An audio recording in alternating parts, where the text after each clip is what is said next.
So we went into a mine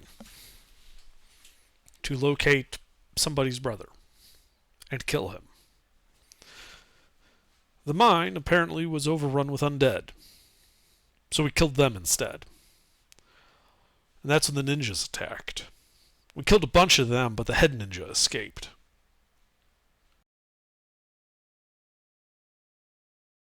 Damn ninjas. That's about it. Aren't you forgetting the most important part of all? We still haven't found the brother to kill him yet. We killed the lead vampire. And stuck her cloud in a bag of holding. Yeah, I remember that. That was amusing. My God, normally your review your rehashes are full of like vibrant bullshit. This time it's underplaying it. But I mean, the problem is when vampires are in their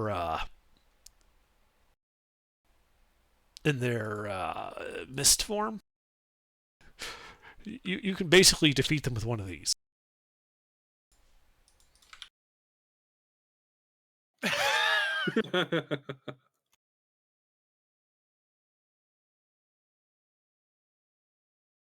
Upgrade from Dustbuster to Vampire Buster.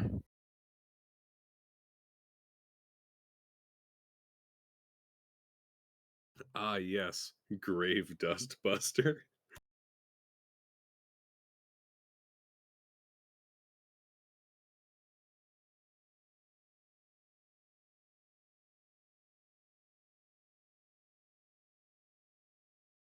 Oh shit, silly me! I forgot to grab the actual map that you guys have. 1 second.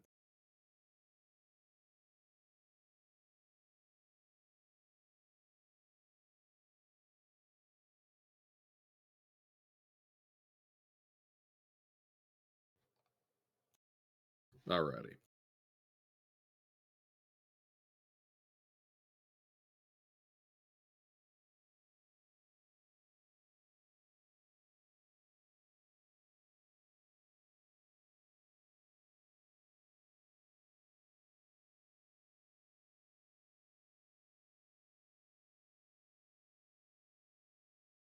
But yes, you guys are inside of a large chamber, the back end of which is filled with the statue of a dwarf. And the ground around you is laden with the bodies of slain vampire spawn and ninjas. We should check the bodies for loot.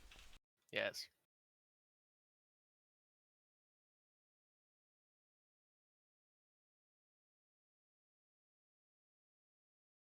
All right. Well, the vampire spawn have between them 200 gold pieces and nothing else, unless you want to take the clothes off their backs. But those are just plain tunics and sandals. The ninjas have amongst them 8 damaged ninja costumes, 30 iron daggers, and 64 darts, and 8 short swords.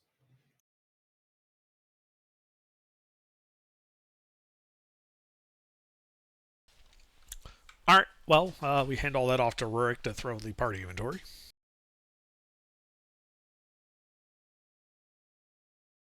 64 darts, not daggers. Ah, I meant dagger. I meant dart. They're the new hybrid weapon dart daggers.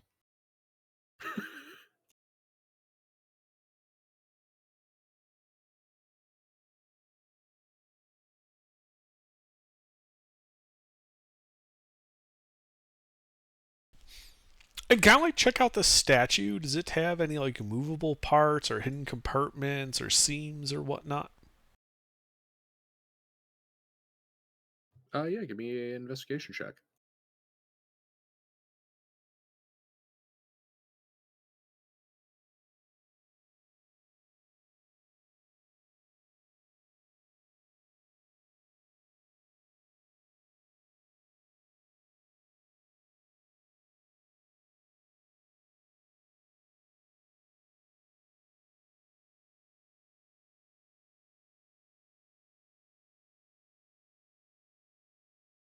All right. So you poke around. You don't find any hidden compartments, but you do note that the emeralds that create the eyes of this dwarven statue are each very large and very valuable. Ooh. All right, I do a detect magic ritual.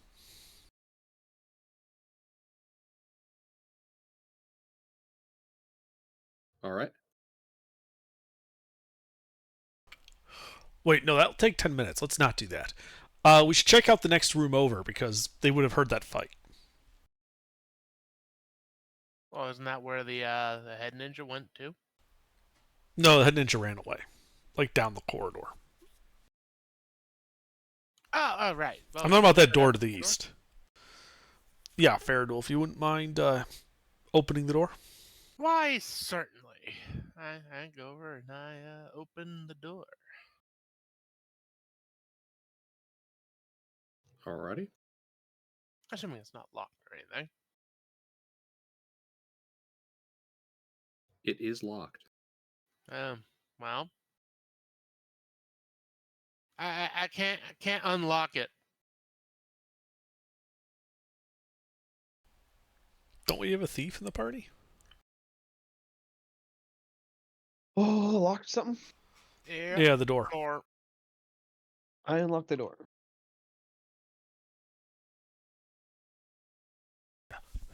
Yeah, Ruffles, this isn't the party where everybody has thieves' tools. Yeah, I forgot.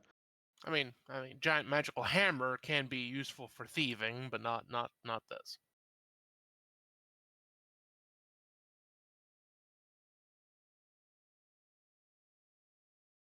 All right. You pick the iron lock, and with a click and a clunk, the door is now unlocked. Then I open I the step door back. after he steps back. All right. He steps back. You open the door.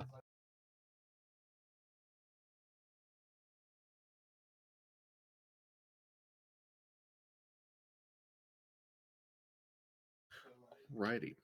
So, you can see draperies of red and gold adorning the walls of the room inside, which contains a bed, dresser, and other accoutrement, and a brazier burning with cold blue light. You can see a badly disheveled humanoid warrior bound to the wall on the west side of the room, unconscious. Sorry. There's what against the side of the room? I missed the... Bound humanoid warrior. It's difficult to tell because the low light. Well, let's go take a look. I meander on over to a bound humanoid warrior while the champion stands to the side of the door, keeping an eye in case somebody tries to rush in. All right. Yep, you approach.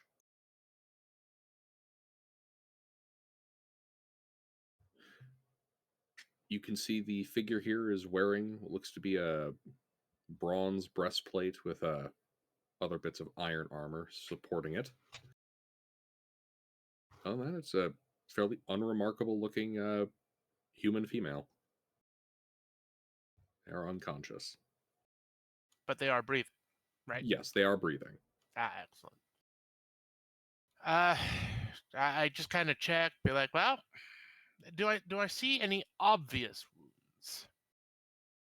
Yes, many. Oh. Father Varric.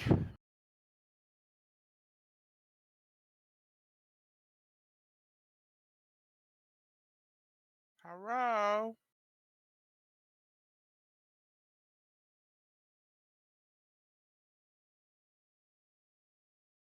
Right. Well, while that's not happening, Yo, mister.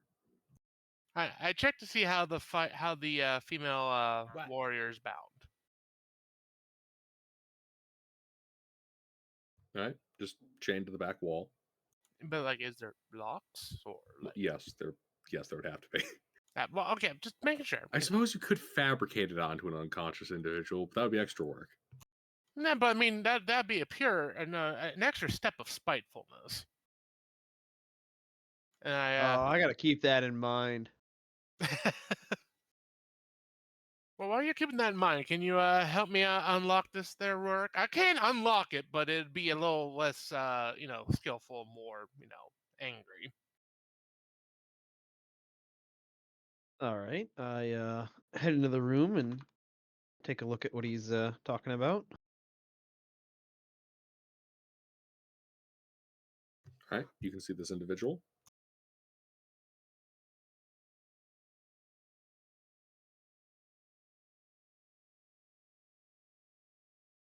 All right, can I pick the locks?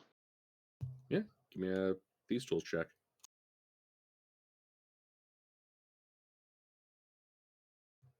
You are able to do so successfully.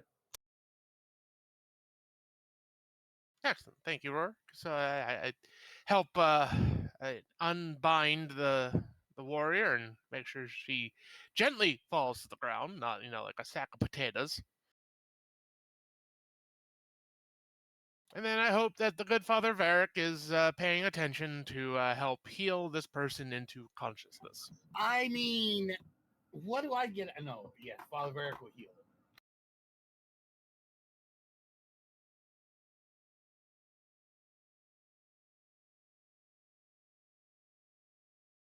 Actually, Father Varric is not going to waste his spell slot. He's going to give him a healing potion. Yeah, that works. I mean, that's why we have so many of them. 8 points. All right. The wounds on this individual begin to close up. They are still unconscious, though. Hmm. You got any smelling salts? We have salt, but that's back on the wagon. It's not actively with us. I guess y'all will carry in the body.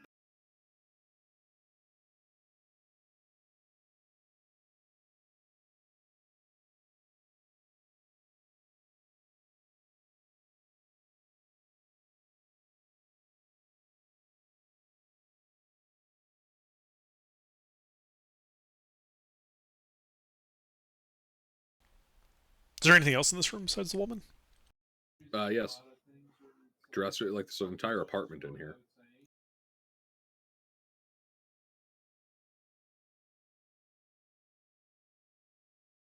Red and gold drapes, a bed, all kinds of fancy shit.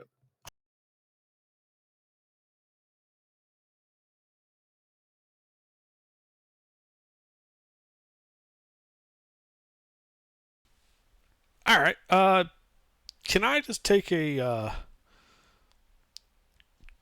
quick look through stuff to like? Is this like the woman's stuff or is this somebody else's? Pretty clearly somebody else's stuff. All right. I searched for valuables then. Alrighty. Give me an investigation check.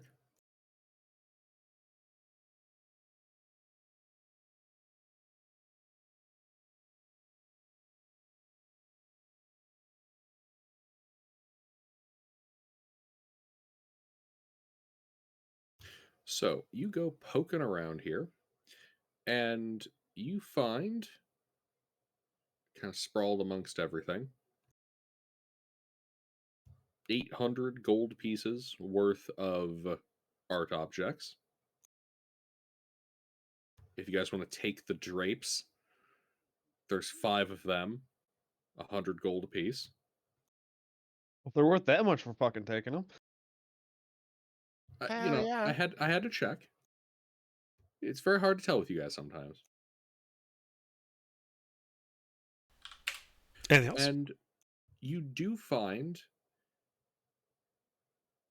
a stack of clay tablets and a series of 6 ceramic vials. All right, I take the tablets and the vials. There's the treasure.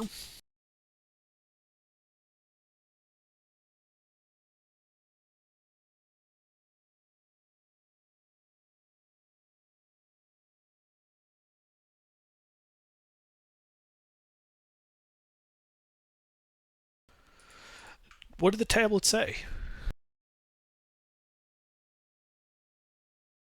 So you start filtering through them. They're a series of communiques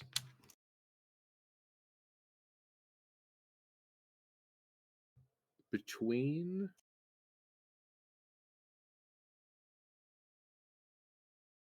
Rashida and a series of different agents based on the information on here down in Sargosh to a Castile, and another one to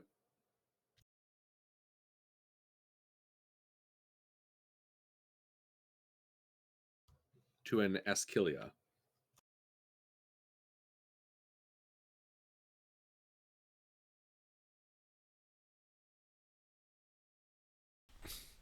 Okay.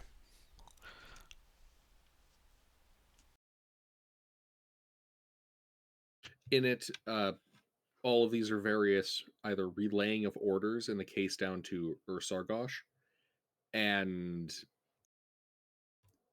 some rather perturbed tablets coming from Castile and Esquilia. The one from Perturbed how? Esquilia being particularly annoyed. They are rather displeased with the recent operation results over the past year.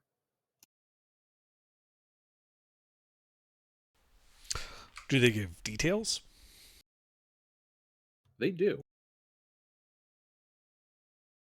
Of particular note is the failure to retrieve information from a shawl, the failure to retrieve anything of worth from the dungeon between Lelesh and the Shrine Isle, and the complete implosion of their operations in Sargosh.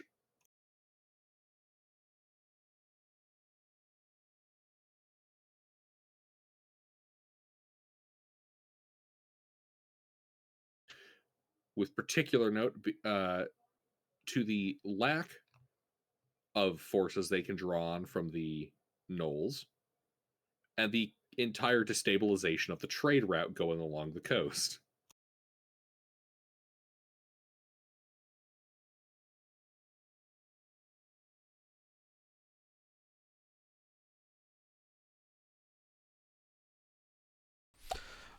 Do they give any indication as to where Castile is? Or where he's based out of?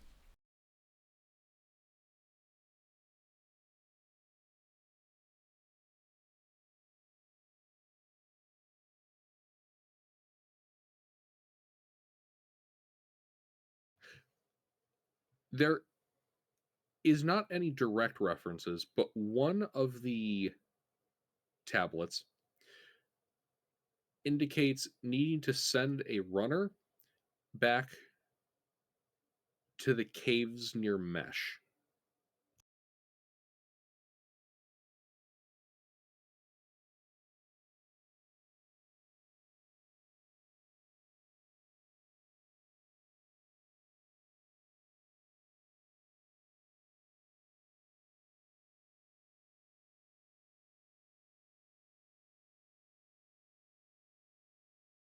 I had push to talk down when I said that, yeah? Yeah, I was just waiting to see if there's anything more. That is all there is. Okay.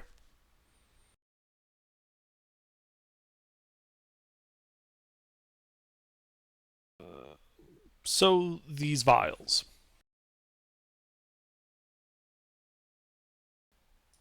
do they feel like they have liquid in them? They do.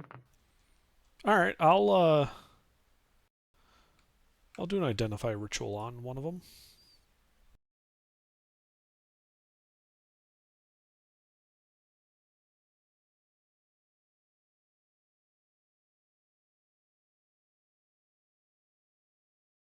I'm sorry, could you repeat? I said I'll do an identify ritual on one of them. Alrighty.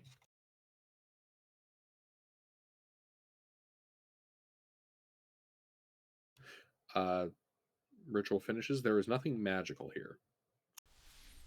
All right, I then do a detect magic ritual.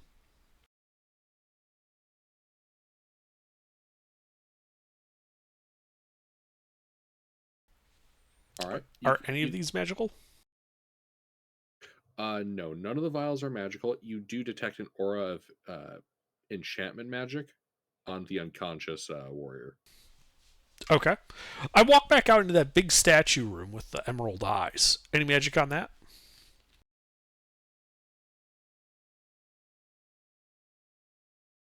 E.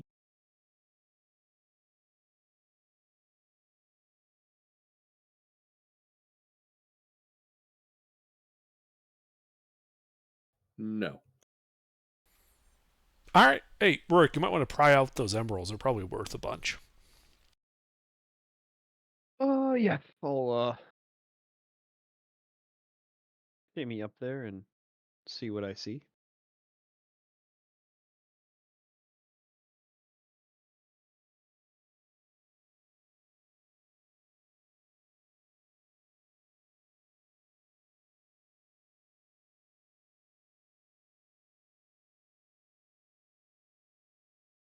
I'd like to climb up the statue and take a closer look at the emerald eyes Okay.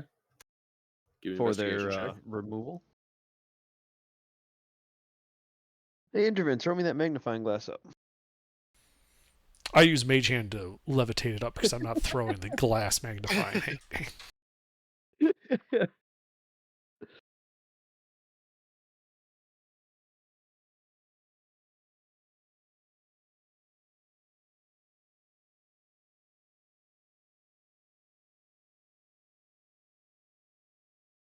Mm-hmm. Yep.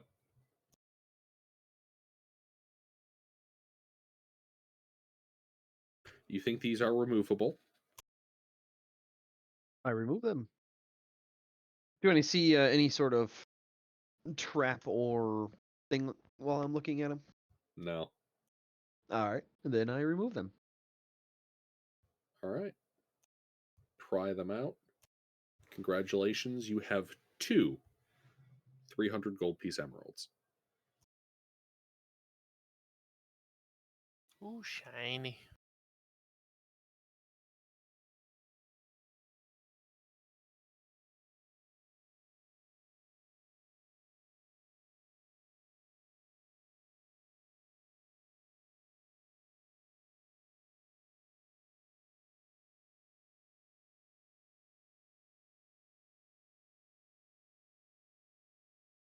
Can I pull out my copy of the region map that I made and see if I can figure out where that communique or the runner was needed? Sure.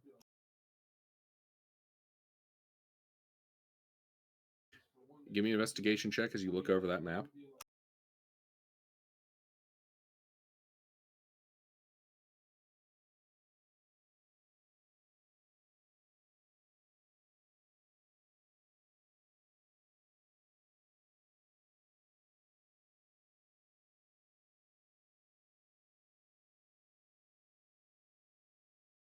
Yep.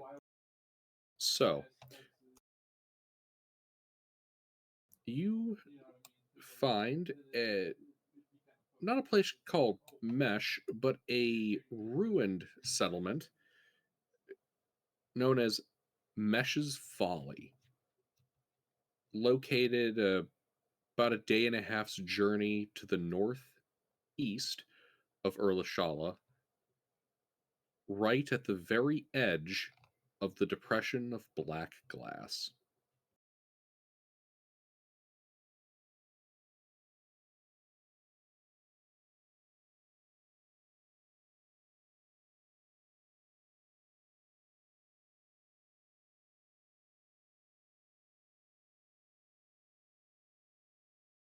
All right.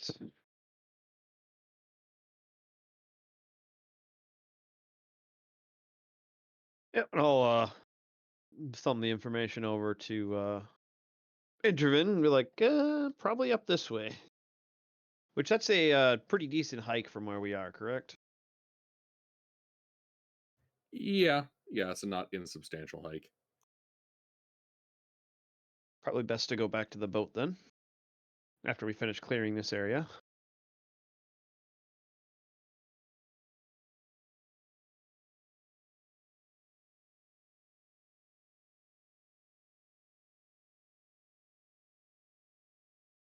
All right.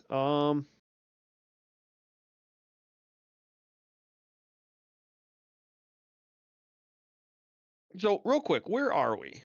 Because you have on the map right now the star room with the dwarf. Where was the human warrior? Oh, yes, let me get you the updated map.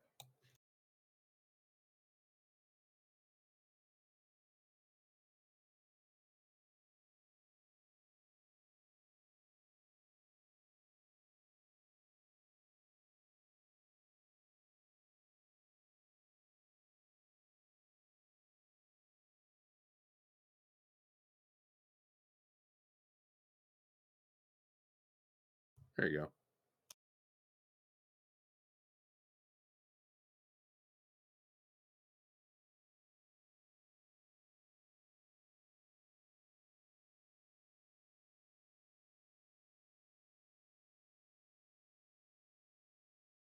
Oh, that dwarven statue. What was the likeness of?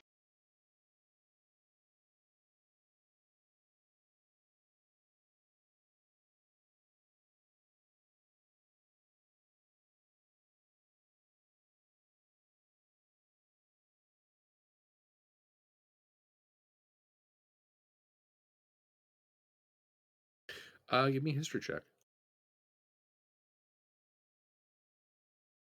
I am no good at those.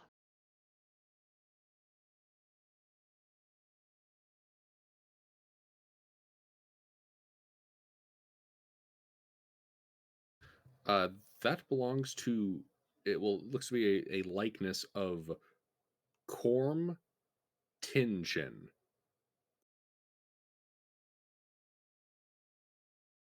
Uh, about 2 centuries back, he was the big dwarf clan chief in this region. Ah, Struck it rich, finding a new vein of tin.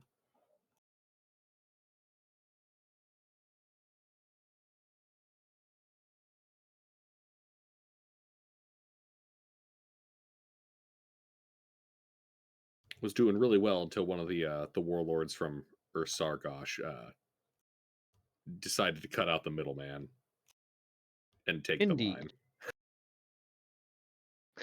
All right. Well, I think we got a set of stairs to go down. It do be like that. I'll lead the way. Well, hold on. Before we Yep. go, I would like to open up one of those vials and see what's inside. All right, you open up the vial.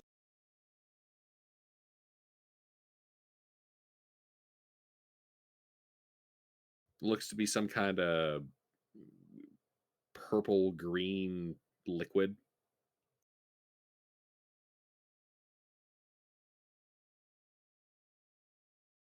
You taking a whiff of it or something? I can sip it. If it's poison, I'll know. All right, yeah. If he wants to sip it, I'll let him sip it. I'm a dwarf, so. All right. I take a sample. All right. You take a sample. Give me a con save against This is poison. versus poison. Yeah.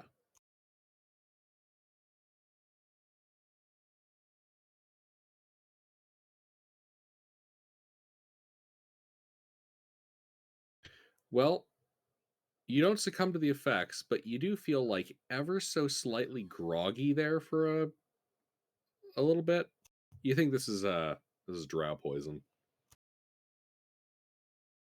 Well, good sir, I believe that's sleepy dose. Ah, does someone want it? Want it? Because I don't. Yeah, I can throw it on arrows. Sure, here you go. Could that be possibly what's afflicting this warrior? She pinged on magic. This wouldn't ping on magic. Well, She pinged on enchantment magic, which I would remind you is like the spell sleep. right. Me no do magic so well. Me do almonds and hammers. But fair enough. All right, how many of them were there? 6 or 8, Gilbert. It was 6. 6.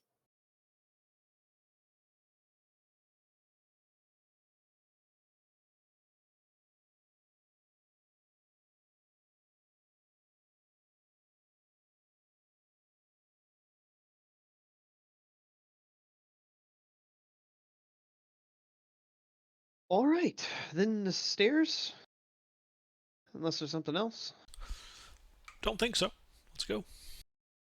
Well, let's move the bed and dresser to the double doors so we can take it with us when we leave. They're not nailed down, right? I mean, if they are nailed down, we can fix that. I always carry my carpenter's tools with me. Exactly. No, I'm kidding. Down the stairs. I pass the warrior off to the champion, so when he takes rear guard, it'll be all good, and then I lead forward.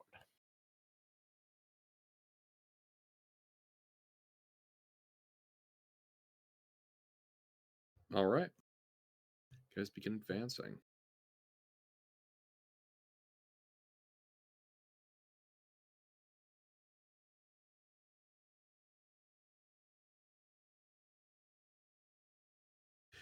A wide rift fills the eastern half of this cavern.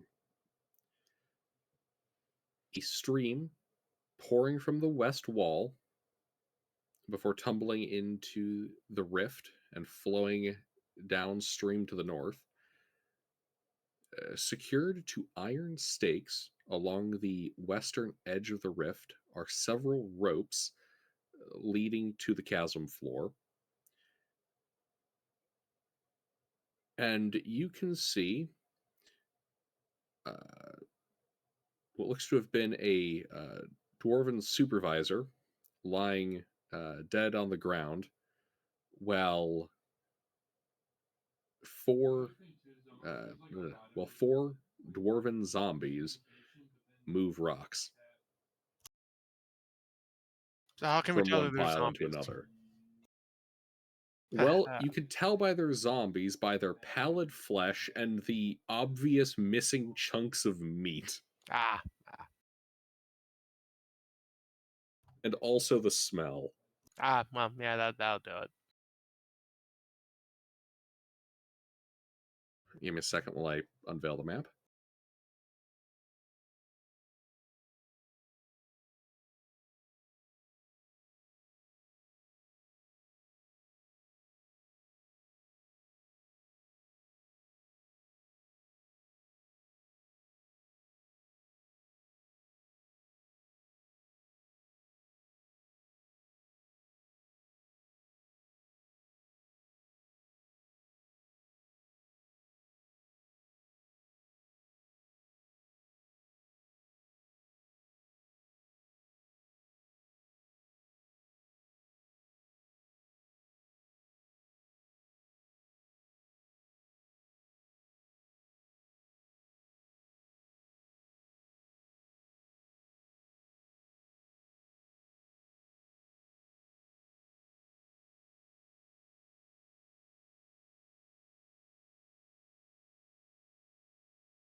Damn irregular rooms.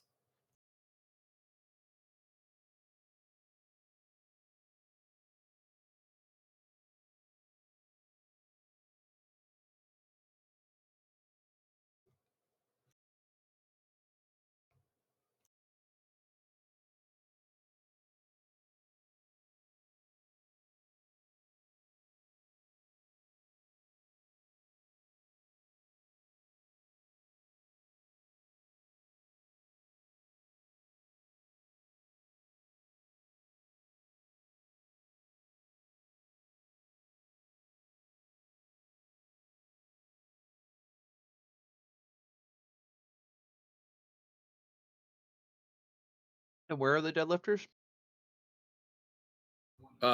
They're in the ravine. Ah.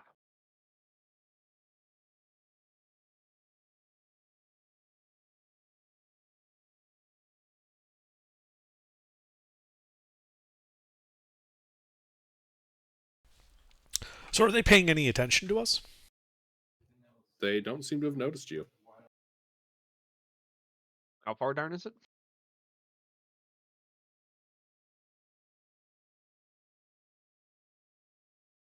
20 feet.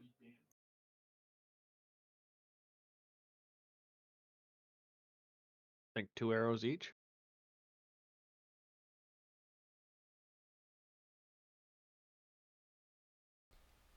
Yeah, might as well.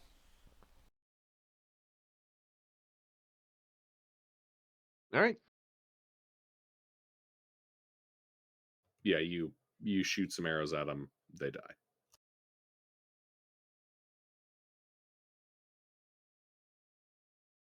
So shall we go down or up the other bit of stairs there? Well, Faradol, you're the one who's going to be out in front, so I think you get to pick. Ooh, decisions. Well, I'm willing to bet though that if my very very basic concept of runes, I'd scroll back up. Doob. His basic understanding of spatial awareness as he goes Yes. to get his map. I do believe that second set of stairs might lead to the corridor that we were originally on, but it's really high up there, so fuck that. So across, we got rope.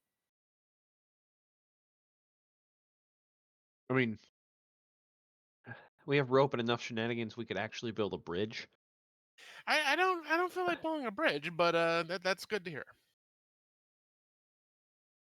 So But yes, we do have rope. Is there anything reasonably good to secure to on this side for reascension? Yeah, you think if you like put in a python, tie a rope to it, yeah, it's pretty secure stone.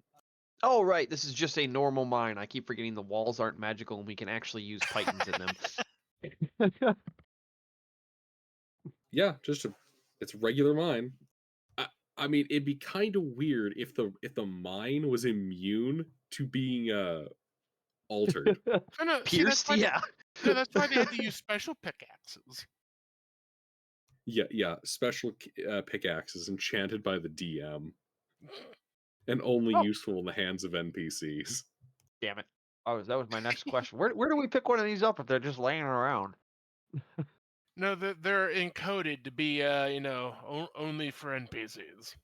They're Yeah, I'll just cut their scripted. hands off. Well, Gilbert's that's a good scripted pickaxe. I mean, if they're Well- bio-coded, we just cut their hands off. Well, I mean, there was the ring of gotcha. I wouldn't be surprised. No. It was the ring of Gotcha. Indeed. But anyway, so we'll start making at least I will start making my way across, and we'll go to the upper sort of pathway there. The upper pathway. Yes. The one that's not a path. Well, I mean, it looks like there's a way through. Because there are, I guess, technically 6 pathways here. There is the northern, where the river goes. Southern, well- on the ground level. Northeastern There looks is like the it leads north- off into space.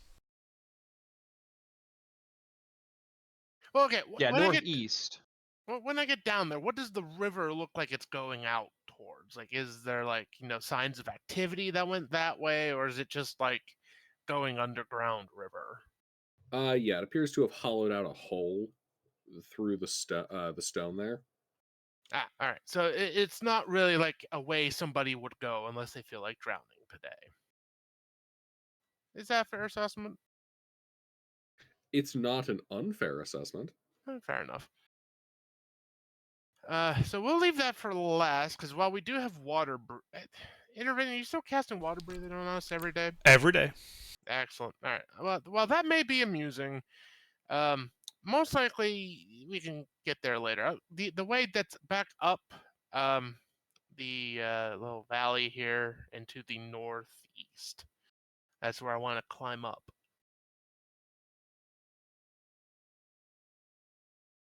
And explore. You have a grappling hook if you want. Yeah, that'd be nice. All right, sorry, which way are you going? Northeast. Northeast. Okay.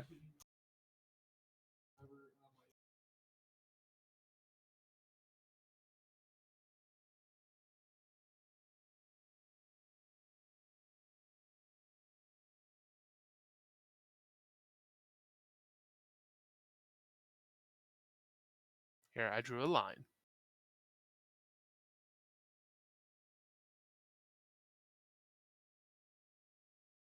That way.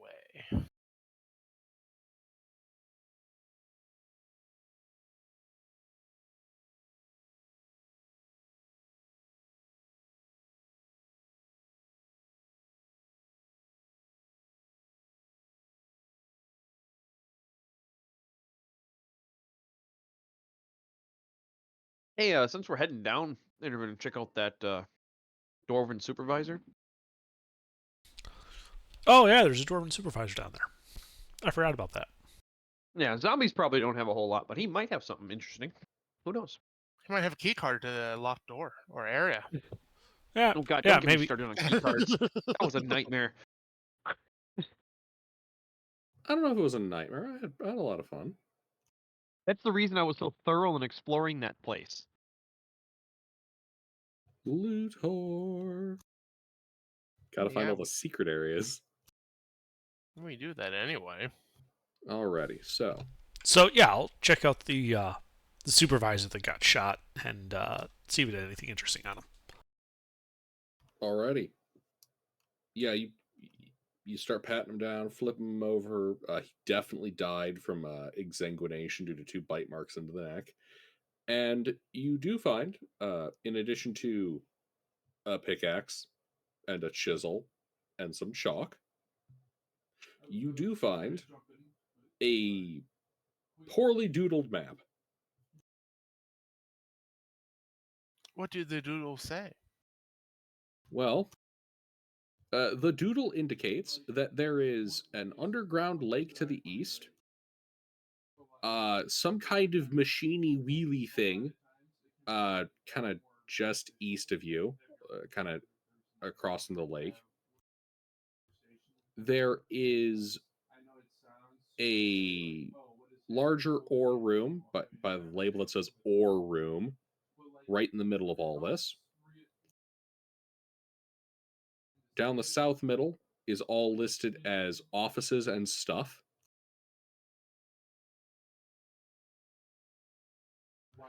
The east side of the map is listed as creepy new shit, and the bottom southeast corner is listed as mushroom farm. Creepy new shit. How lovely. I vote we go for the creepy new shit. Yeah, I second. the motion passes. The government shall continue.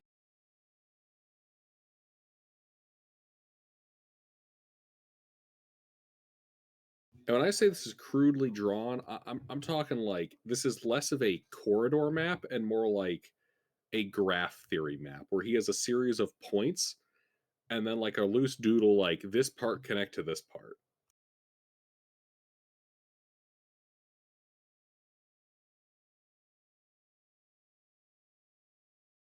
Do you guys know what I'm talking about? Yes. Okay.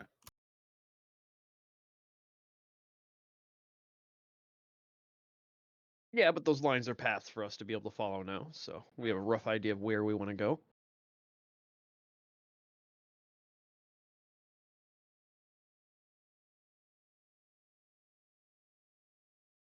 All right. Is Faradul still continuing down that northeastern corridor? Yes, he is. All right.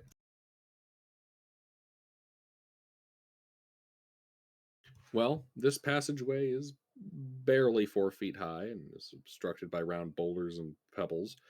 Kind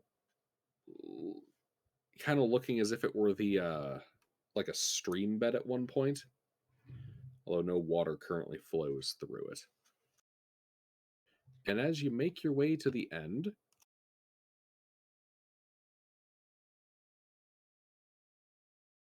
you can see that a wide rift fills the eastern half of this cavern. Oh, I'm sorry, that's the room that they're in. What? 1 second. A narrow ledge overlooks a large cavern that houses a surging, seething body of water. The rhythmic booming heard throughout the throughout the mines gets louder here, and at regular intervals, a fresh surge of water funnels into this chamber and slams against the wall just below the edge. The echo suggests that the cave might be one arm of a much larger cavern to the northeast.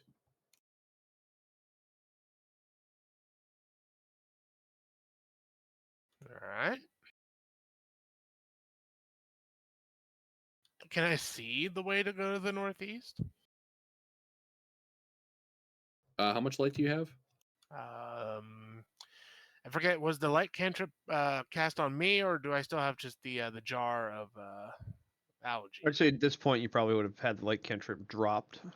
Right. So it's just Or 10 by 10.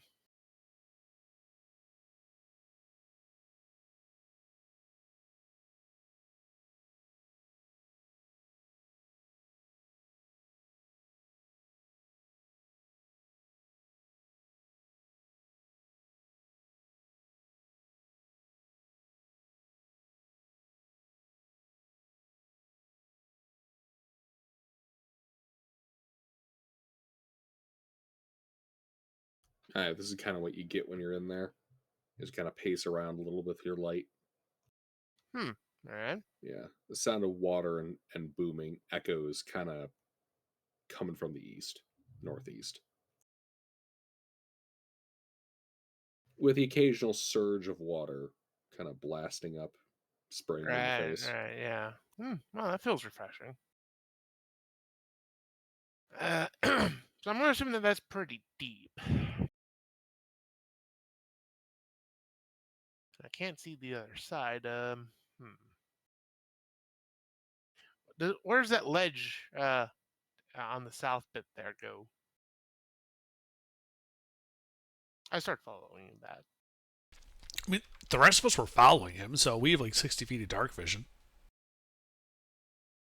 yeah, once it gets to a point where he can't see, he could, tag one of us in so we can get a visual scout so he doesn't walk into a, unfortunate situation. All right. As you guys are filing in here.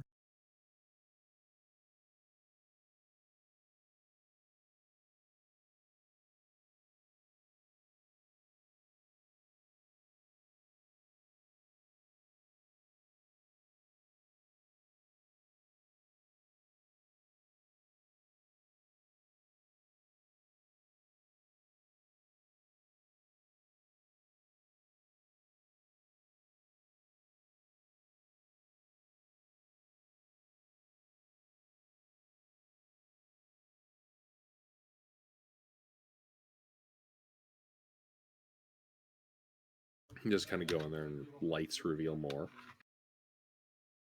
Oh. All right. So as I follow that pathway around, I'll head to that one that seems to go to the southwest.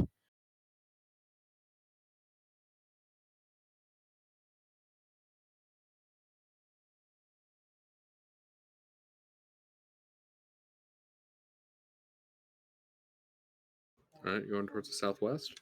Yes. Alrighty. What's your passive? My passive perception is 10.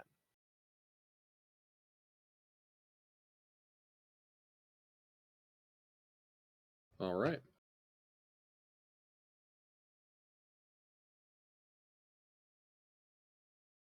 So then, These guys are gonna get you.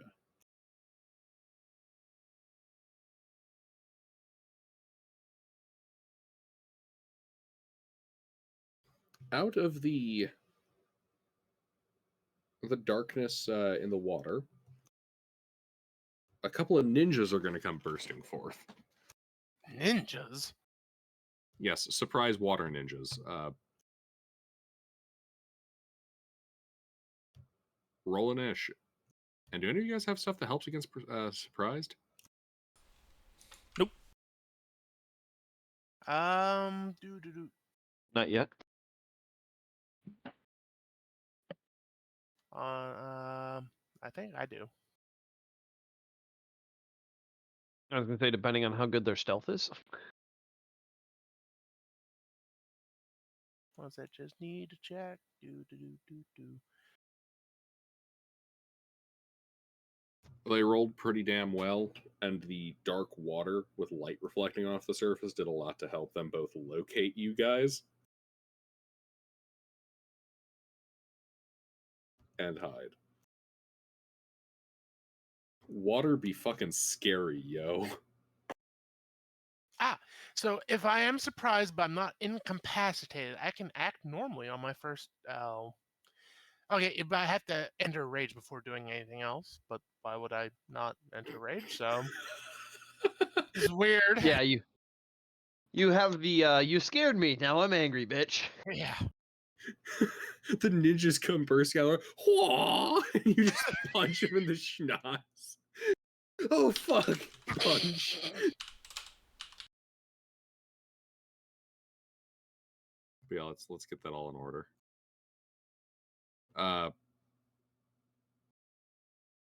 Ruffles, you rolling? Yep. Wasn't at my computer. All good. Oh, my bad. The first one is me. This one's the champ. Hey, mister, you here? Mister, sound off. You can hear me. What I roll? Didn't you see my roll? No. Yeah, I saw your roll, but your lack of speaking had me wondering if there was a comms issue. No. Do I have to speak? No. Yes. No. I rolled initiative. That's all you said. You didn't say speak initiative. You said roll initiative. I rolled initiative.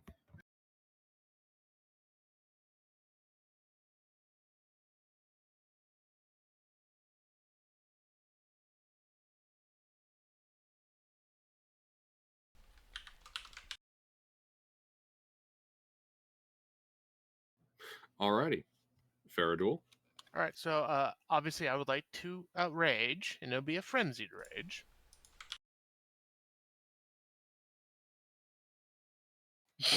Yeah, basically that. And we're gonna try to hammer the guys that upset my calm.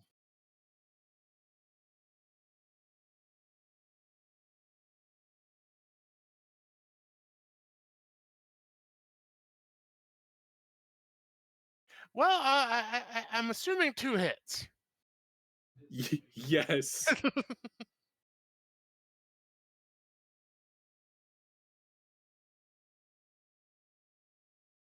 You know, the only way that could have been funnier if it was 1, 10, 20.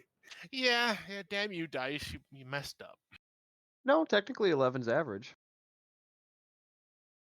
Right, Shit, that's the you know first you're hit. actually not entirely wrong there. Yeah. He rolled a perfectly average set of dice. And then the crit.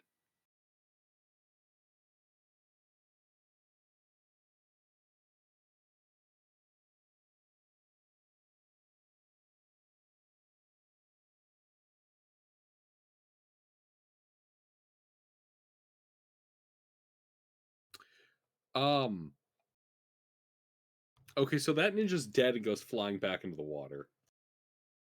I then scream, "Who's next, bitches?" at the other ninjas. Varric. I will bless our 3. Oh, yeah, I will bless our 3 fighting characters. Well, 2 characters. Faradul and the champion. And since I gotta have third one, give it to Rurik. Forget. All right.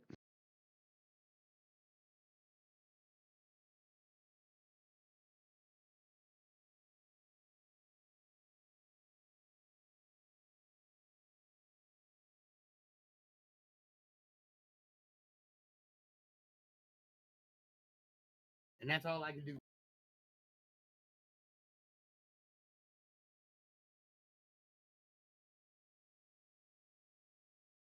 Gilbert, didn't you skip one of your things? You sort of did a thing to it. Yeah, Oh. I took his turn. He used his movement speed to sink into the water. Okay. I just make sure. Yeah, he's kind of fucking dead. Gotcha. All right. Varric did the blessing. Okay, this ninja. He's going to come at you with his ninja sword. Actually, no. He's going to come at you with his ninja fists and his ninja sword.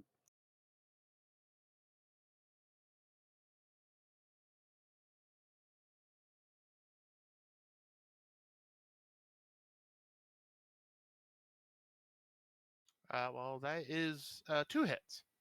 All right, that's 2 ninja fists. Oh no, I'm being fisted.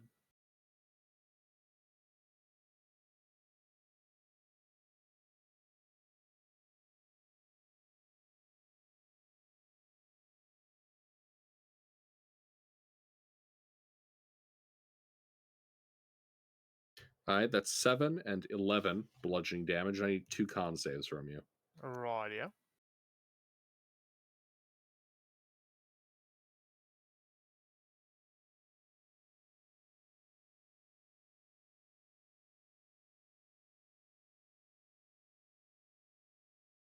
Uh-huh. Yep, those both pass. Excellent.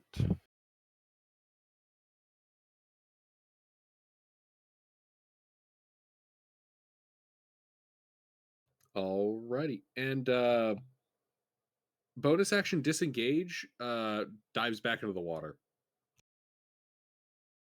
Cheeky bastard. Indeed. Rurik. I'm not surprised. Oh, you have the ability to be not surprised? No, I'm asking. If you're asking me if Yeah, it's my turn, no, you didn't no, ask me if I that have was more I surprise already or not. Yeah, that was me already fucking it up, so I'm just continuing as if not surprised. Just take your turn. I already fucked it up. Me nuking his first ninja into oblivion kind of upset the balance. Well, is there a ninja that I can see? There is a ninja that you can say. Am I currently engaged in melee with an enemy? No. I shoot the ninja that I can see.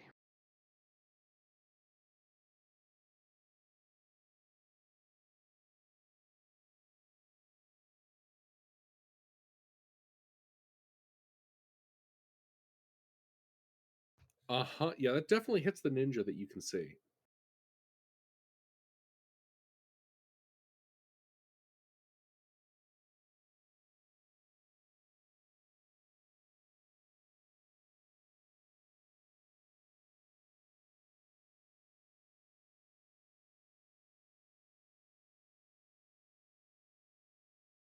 .23 piercing, so a regular arrow. Mhm.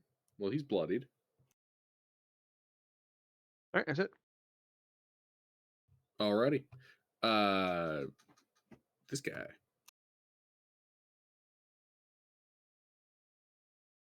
Well,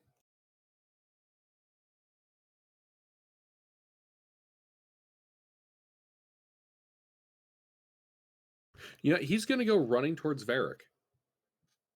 This will provoke an attack of opportunity from Faradul. Ho ho ho.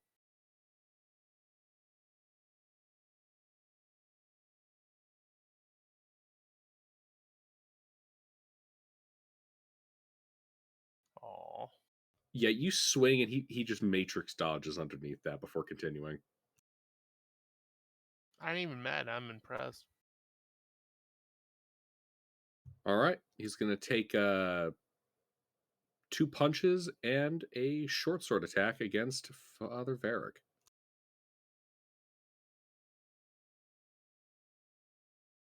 Mister, does a 17 hit you? No, it does not. Indeed, the ninja fails to ninja on you.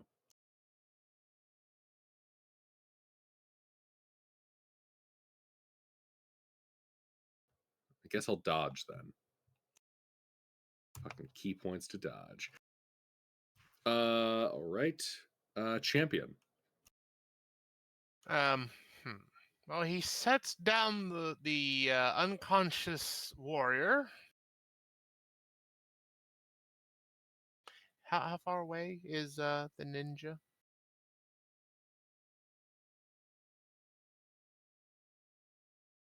The ninja is 15 feet away in melee with Father Varric. Would it be good to assume that putting down the warrior and then being able to move that 15 feet would be well within his ability to do? Yes. Excellent. So he does that, and then he's going to try to carve him up like a turducken. Let me make sure how many attacks he gets. 3 attacks. Oh, yes.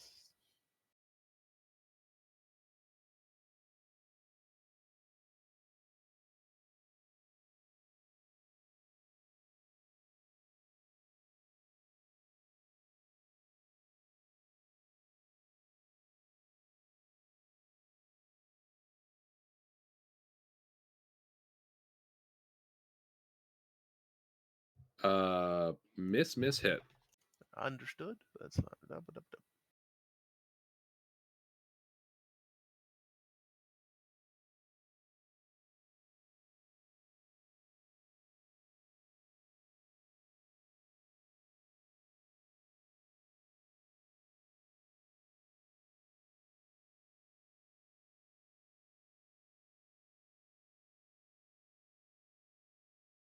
And that'll be his turn.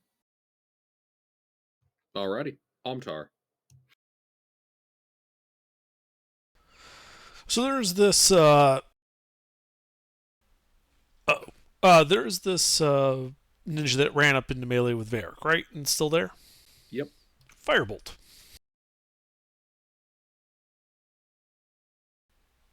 Probably not. Yeah, just sidesteps. That's it. Intervene. Hang on, I had to reopen my sheet. That was the uh-oh. Ah.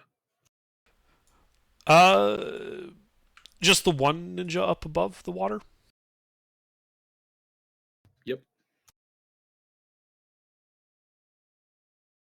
Yeah, there's a ninja above the water, a ninja floating on the water, and a ninja below the water. I super soaker the ninja above the water. Like in melee with Father Varric.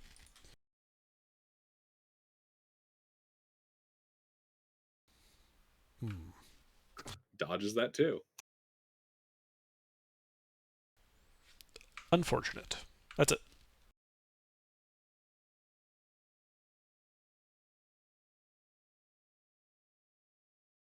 Alrighty. Isha. Well, maybe she'll have better luck. She's going to Ray of Frost that one.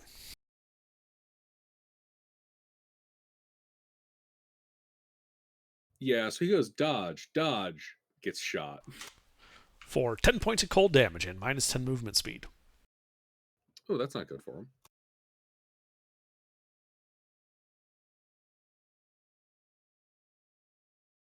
Alrighty. Hello. Hey, Thomas. Oh. Alrighty. It is now Faradul's turn. Well, we're gonna hammer time that one ninja that's not in the water.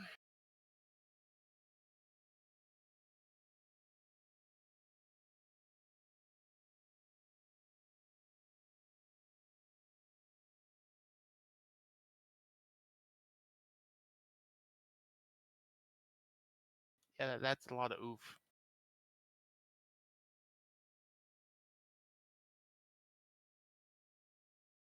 Oh wow. He's dead. Are you sure? Because I keep hammering him a little bit just to make sure. He's already dead. Ninja pancake.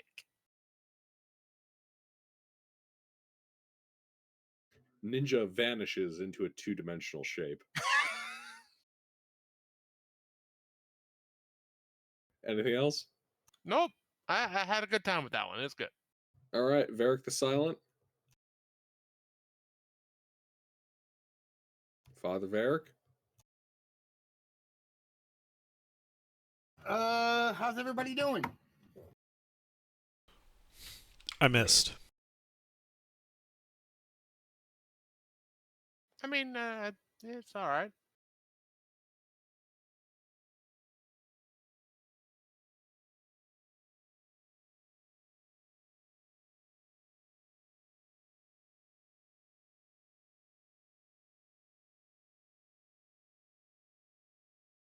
Hey, is there a ninja still with me in melee?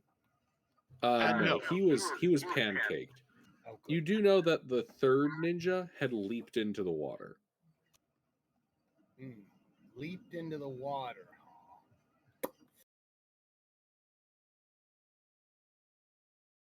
Yeah, I can't do nothing about that. I can't do nothing about him leaping into the water. I'm not going in the water after him. I know that much.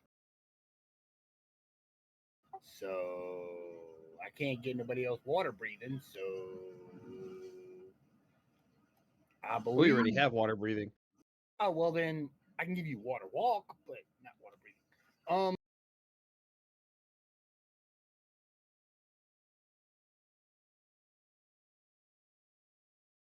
Got bless up. I don't need to do anything. I got bless up. I'm done. I don't have nothing to do. Nobody's got really injured. Nobody's got hurt. So yeah. All right, Rourke. Can I see this ninja? You cannot see him because of dark water, but you can pretty well track his movement in it from the ripples. Oh.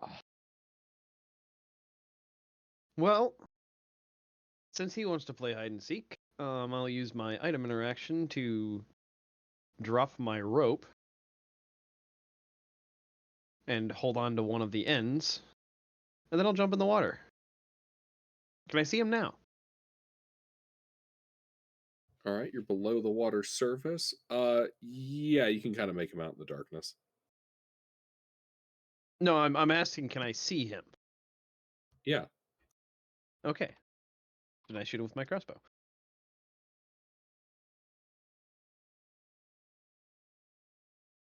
I mean, if he's less than 60 feet away from me, I can see him in dark vision. Oh, that's right. You have dark vision. Yeah, you would have been able to see him on the surface then. My apologies. I forgot you had dark vision. Oh, okay. Well, then I don't even bother jumping in the water. If I can make him out, then I just shoot him in the water. Yeah, no, that's a fucky wucky on my part. I miss. Indeed. Apparently the water deflects your your shot, I guess. Shooting too flat. Anything else? Nope. All right, Ninja 1.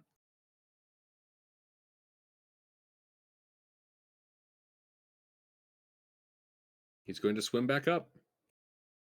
Burst from the water.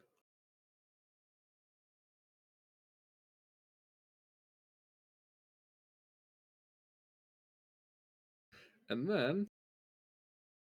Nah, fuck it, he might as well. He pulls out a vial. Coats his blade with it. And is going to try to stab Faradul in the back. How rude.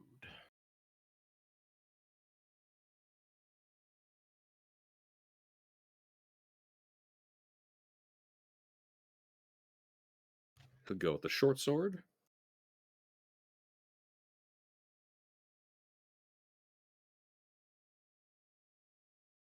Does 24 hit? All right. Have we had a short rest recently? Nope. Not since the vampire fight, no. Alrighty. Does the shit hit you with the shit? All I right. have runic protection, so I can just make you reroll one of those ones that missed or hit. Okay.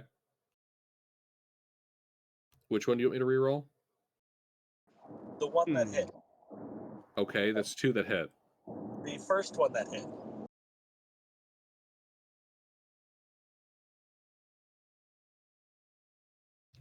How's 19 feel to Yeah, you? that still hits. Okay. I mean, it got a little closer. Like it kind of like started to edge up the armor a little bit, but then it found a nice crease and went right back in. Mm-hmm. Oh well, I tried. Yeah, I appreciate it.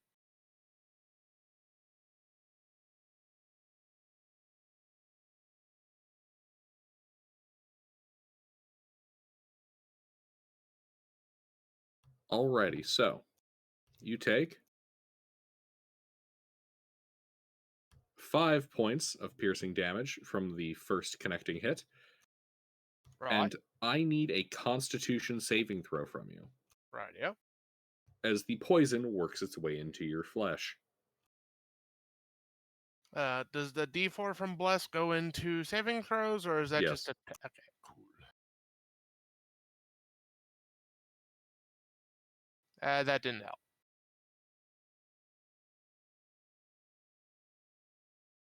Anything you can do to that? Look at it upon disgust. Okay. You take an additional 46 points of poison damage. And ooh. Okay, that really hurt. And then the second hit connects with the sword, dealing 6 points of piercing damage. And I'm unconscious.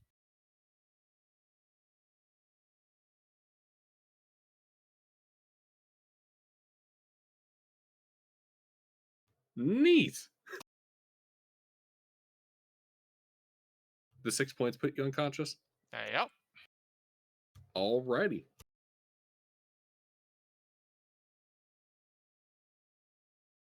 I take it the poison was just a one shot? Yep. Oh, thank God. Yeah, he only had one application of that shit. Alrighty. That's this schmuck. Oh, and let's see. No one's he's gonna fuck off 15 feet. That's as far as he can get. That's not champion. far enough. You don't say.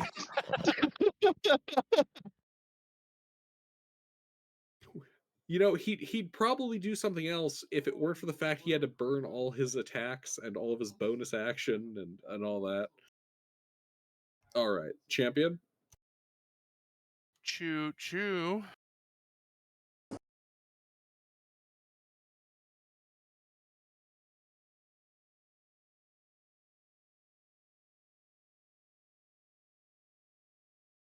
Hit. Yeah, let's work that up. Oh, sure, I'm down. Oh, gotta make sure I get all my dice.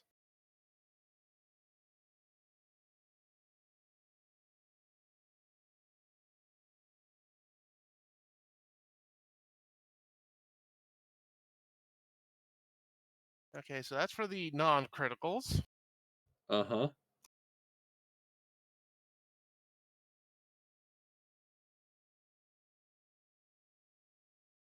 And the critical. All right, yeah, so you bloody him, you kill him, and then you hit him a third time, rendering him extra dead.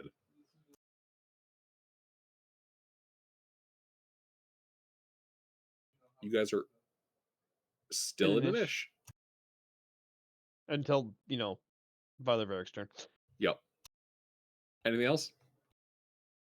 No, he feels quite content with himself right there. He has a nice smug grin on his face. All right. The term of Amtar, Intervin, Isha. Is there any hostiles left? Nope. They do nothing. All right. They stand by as Faradul bleeds to death. Fea. Right. I spawn in, look around. Oh, they're all dead. He joined the raid right at the end. Yep. Well, I let the priest do the healing and just do nothing, I guess. Start looting.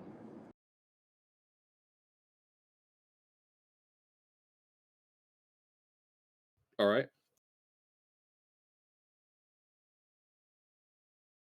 Faradul. Alright. Let's Nat see how one, how nat close one. can he get to death.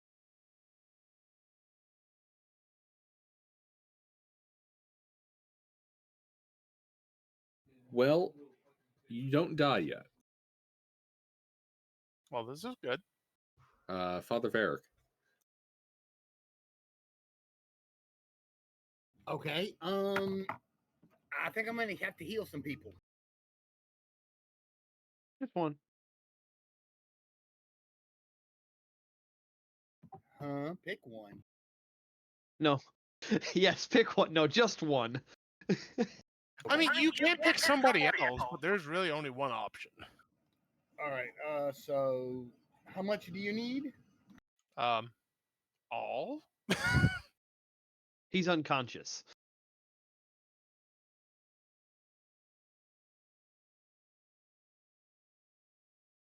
A ninja did 46 damage and poison to him. Okay. Well, I'm gonna move over to him, and I'm going to use the healer's kit.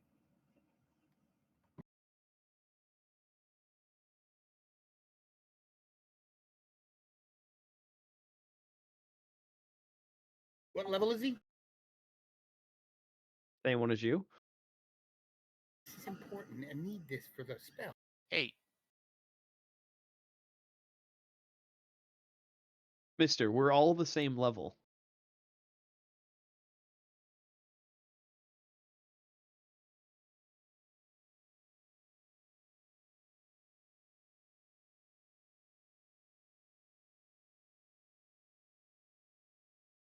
I heal him for 15 with that, and on top of that, as a bonus action, I am going to upcast. Where's it at? Where's it at? Where's it? Healing word. Healing word. I have heard the word.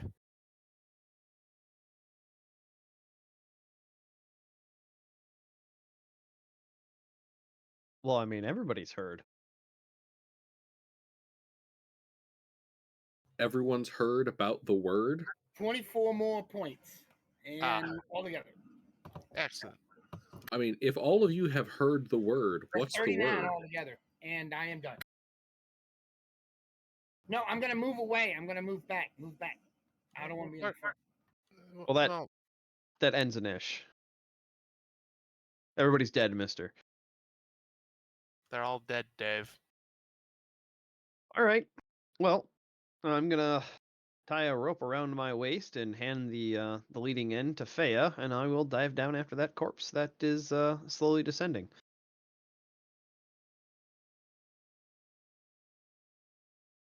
Okay.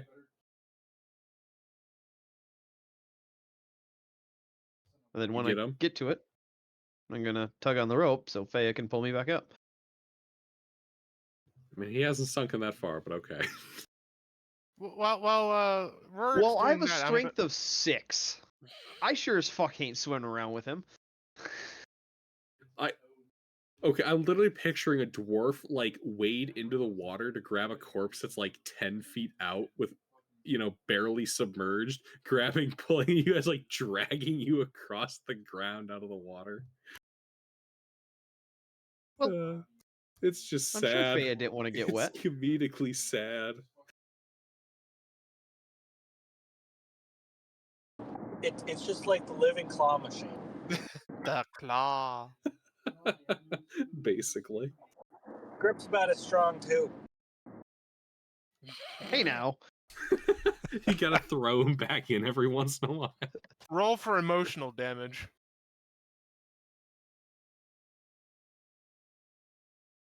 Oh man. One entire emotional damage.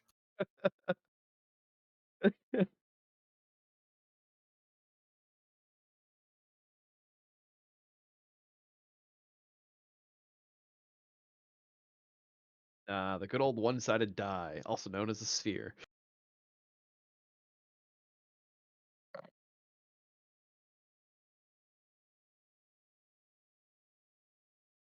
All right, but yeah, you pull them out. You guys have Yep. access to 3 more bloody ninja uniforms, 16 more darts, 3 short swords, a net. A net. That is new. Any impressive poisons? 2 drow That's the poisons. main reason. 2? Yes, 2 more doses of drow poison, and this cluster also had Bad stuff. a nice looking seashell. Is it worth anything? Nope. Not financially, at least. I want it.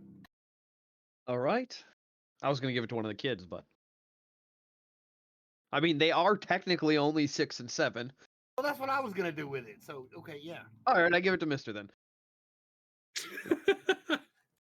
I call dibs on the seashell. The kids are like, "Aw," and give it to the kids. Yay! Yeah, I mean, Varric wasn't. I didn't know if Varric was gonna give it to the children or not. You know, I didn't know. These kids are You're 6 and Varric. 7, and they've been I exposed think you to would know your own violence. I didn't know if intentions. Varric was gonna give it to the kids. I didn't know if Varric was I gonna do mean, it. Mister, that does sum up how you play D&D. You don't know your own intentions sometimes. I might do that, or I might forget. All right, so 2 more drow poisons, 16 darts, 3 more uniforms. Damaged.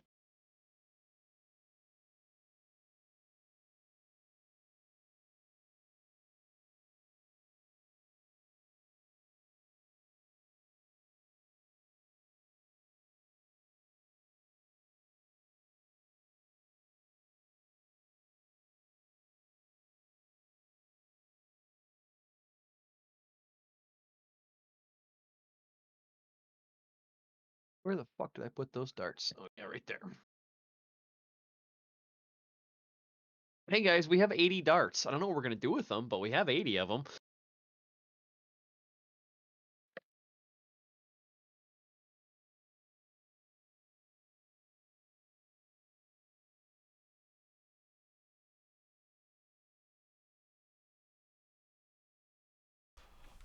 I'm not sure either.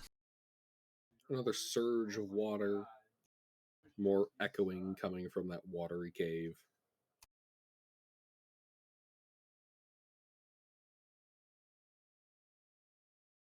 And it's just the like echoing, sounding like a water echo. Yeah. More splish and splash. Yeah. All right, well, fair duel back in front. I'm behind him. Yeah, Faradol back in front, and we continue down the what's that? The southwest leading passage. Oh, actually, I can take point if you're damaged. That's right. No, I just I'll- chugged I'll- 5 healing potions. I'm good. Yeah, but I probably still have more HP than you. What are you at? I'm at full. I'm undamaged from the other fight. That still doesn't tell me how much. 91. Oh yeah, fair enough. I'm at 69. Oh, nice. I know that I was like, I should probably take more health potions, but nah, I like this. It's good. Yeah, I can take lead. All right, then I'll fall behind you. Yep.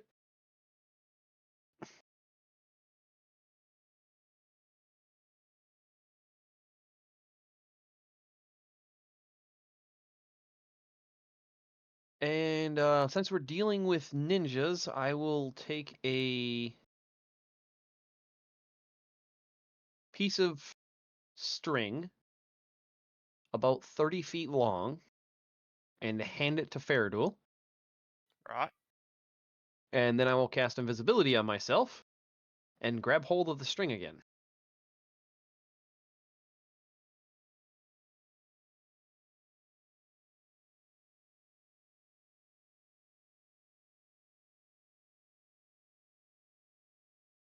That makes sense, Gilbert?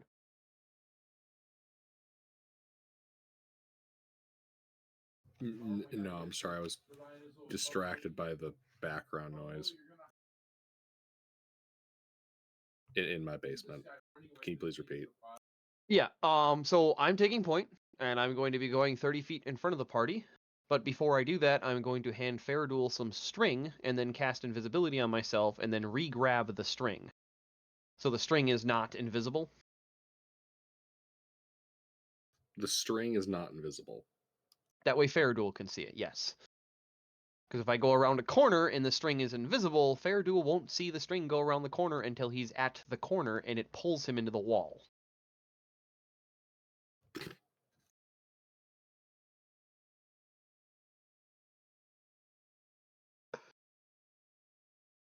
Feels like some Scooby Doo shit right here. What way you going? Well, let's just go nearest right hand, hugging the right wall, and go around that southwestern-looking direction path. All right.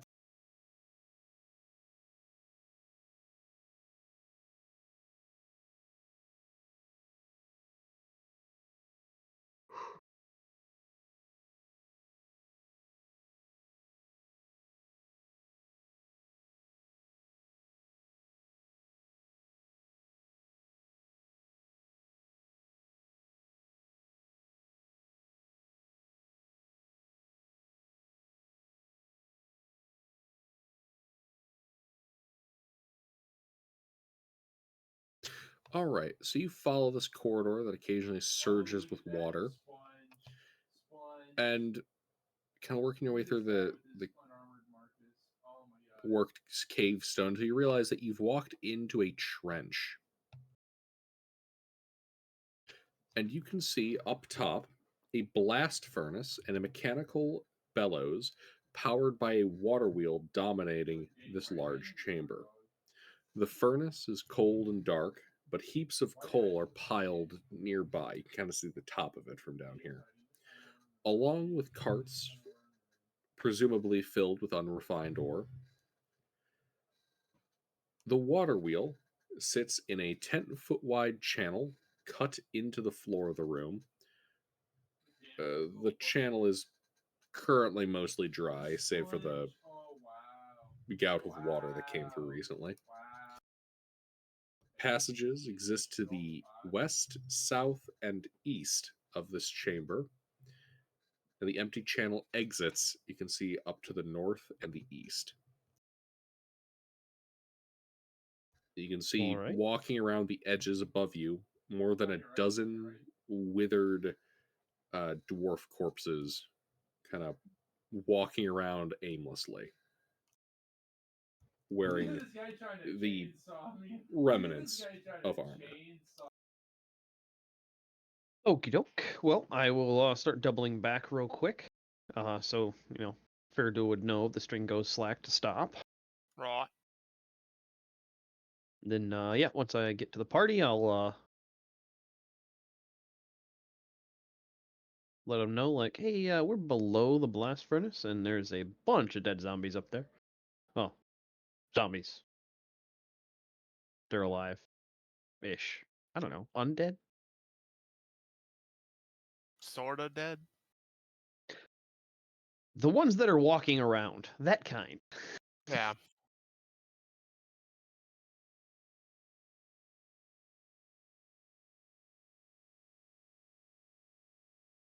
All right. Did I see any when I was in there? Did I see any obvious, stairwells or anything?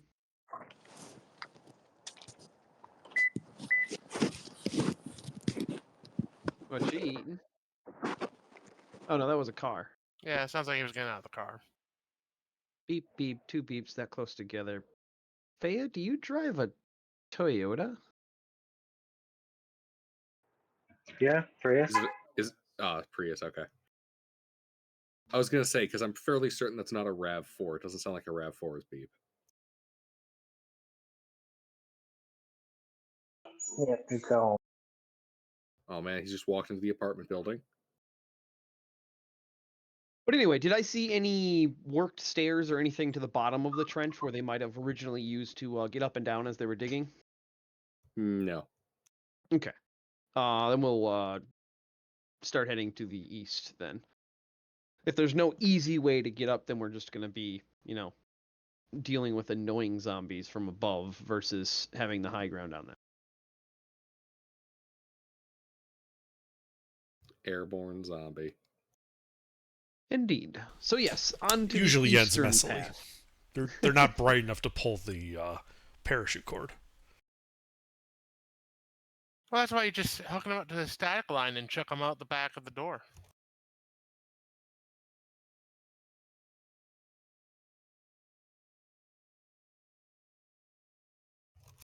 Give me a second. I gotta unveil stuff. I'm just picturing it's like alternate history. The World War II. Prior to D-Day, the airborne drops. We just do it with zombies. There's just like spring-loaded platforms inside the planes. Just like you see like a supermarket that like pushes like the candy bar to the front and just pushes the zombies out the back door. Perfect. You've played Call of Duty Nazi Zombies, but did you know the Allies did it first? Well, shit, there was that one movie that was like a World War II that had no Nazi zombies. I didn't see that movie. Why did I go see it? Wait. No, I don't think it was Nazi zombies. It was Spanish Civil War zombies made by Nazis. Okay then. Oh, we're talking about different films. Maybe. I don't know.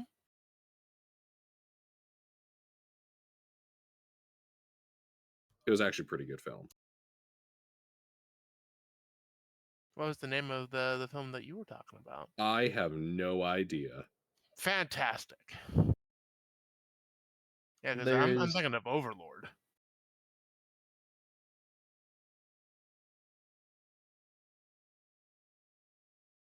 Anyway. All right. So you guys are heading to that most eastern water cavern passage? Is that correct? No, I said east from our current when we double back into the water chamber. Yeah, east from there. I thought I heard you say north water, and I was like, no. So yes, then. Yeah. So just again continuing to hug the right wall.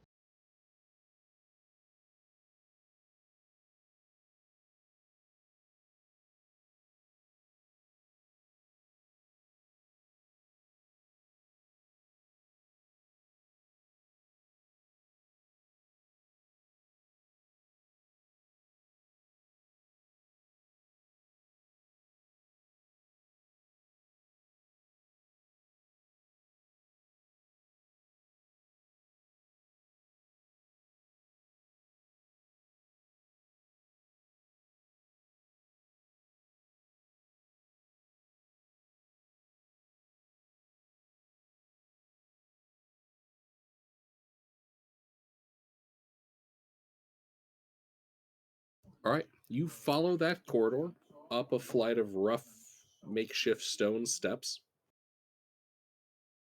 entering a larger cavern with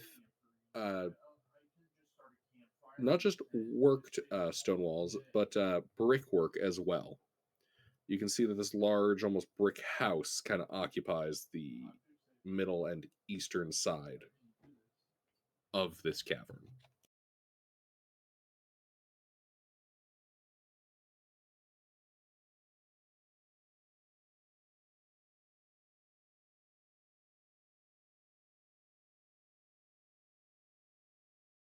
All right. Are there any doors or openings? Yes.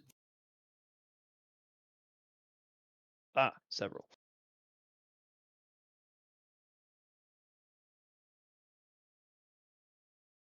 All right.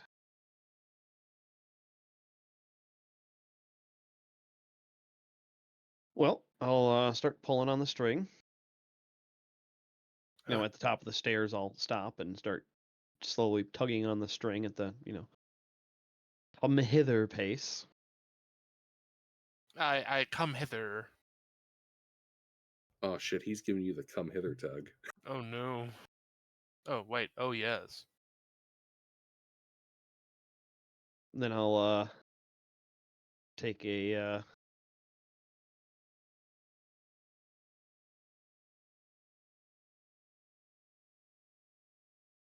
oh, I guess I can use the string so I don't have to speak to kind of create a floating arrow with my fingers and then point at the door. I go and check the door to see if it is locked. The first door or the double doors? The first door, the nearest door that I actually know about. Okay. I haven't gone around the corner, so we're at the top of the stairs. Yeah, fair enough. All right. Our day be locked. Nay, it is not locked. I open the door for my invisible friend.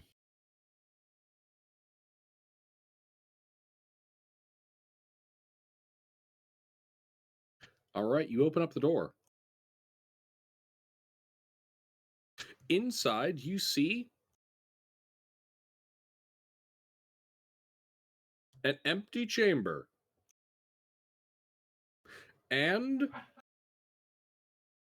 a rather injured looking man in bronze and iron armor, leaning against the back wall, treating a few wounds. He looks up at you in surprise. I'm sensing a pattern with these finds we're having, but I'll start walking towards him without the come hither tug and go check him out. As you start approaching, he grabs his sword and kind of points at you. Stay back. Hey, hold on. We're not vampires or zombies or any other meaning undead. Or ninjas, I pipe. Or ninjas. From my invisibility. Said by the invisible yeah, that's not helping, but he's not a ninja.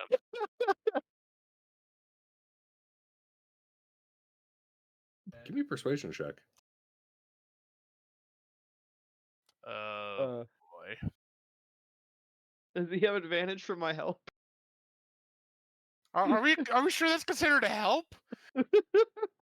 That might be a disadvantage. Well, I think you don't fit the bill for looking like anything that he's probably seen in the last 48 hours. Oh, true. But the whole not ninjas. It says the invisible guy. Yes, I know. Oh, I'm just all caught up over the ninja thing. Like, it's not He's probably laughing. It was not a hard DC. But given the propensity for people in this party to have a dumped charisma, you actually passed. It wasn't hard. Oh, thank God. I mean, he doesn't actually have a dumped charisma. I know. Solid 0. Hey, so do I. He's a normal person. Holy shit. Yeah, you can see the warrior kind of lower his sword arm. Oh, thank God. Finally, someone that's not a ninja, a vampire, or a pirate. Wait, there are pirates Where are here? the pirates. Intervin and Rurg both say at the same exact time. Wait, where were the pirates?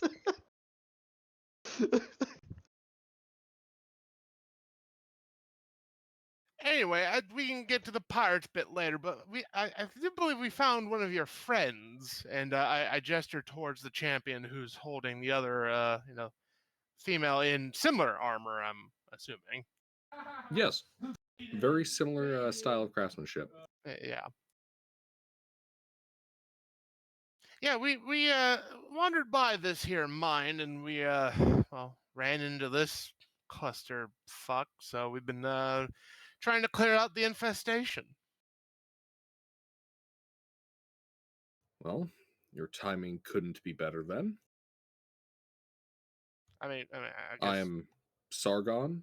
The unconscious one that you've picked up is Iltani. Oh, excellent. Nice to meet you, Sargon.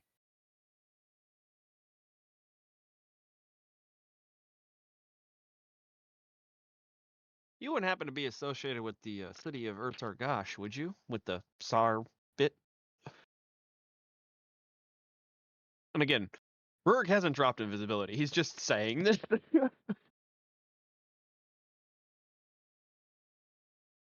I'm sorry, I was tabbing around. What, Ruffles? I asked him if he was associated with Sargon or Sargosh with his name being Sargon. Names and that kind of sometimes get associated together like that. Fair enough. No, we're from Erlashala. Ah, from up north. Hmm.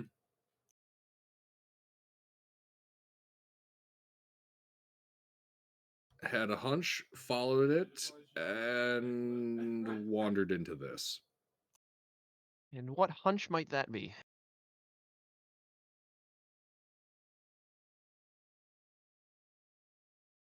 Up north, we had some issues with well, you've seen them, the ninjas. Ended up tracking them back to a dwarf that's been working with our queen. We were trying to find evidence that he was up to we suspected no good. Intentionally trying to start a war between her and what the fuck is that guy's name? Droom. Droom, yeah. There it is. Ah, okay, excellent. You're also aware of what's going on. Yes, Yeah, we that came dwarf- here on intelligence to arrest him. That dwarf would be my brother. I came here to kill him. Oh, most fortuitous.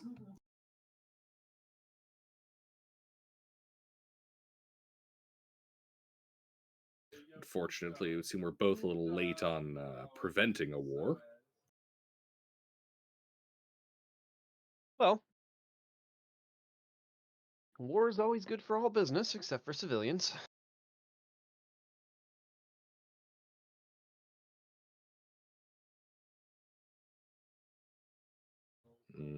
Indeed.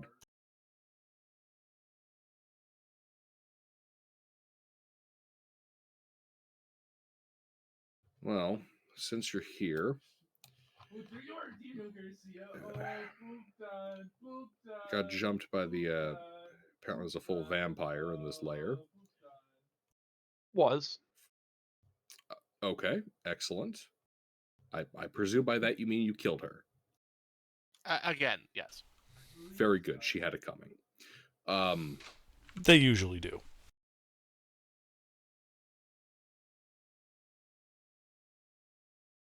In that case, that would just leave Esquilia. The ninja bitch? Yep. Yeah, she slipped our perimeter. We were casually following to see if we could find her. Excellent. All right. Other than her, we arrived, got split up and picked apart by Spawn and those ninjas. How many From of what you I came here? found before having to hide in here, there's a. If we head down south, there's some barracks and a fungal farm.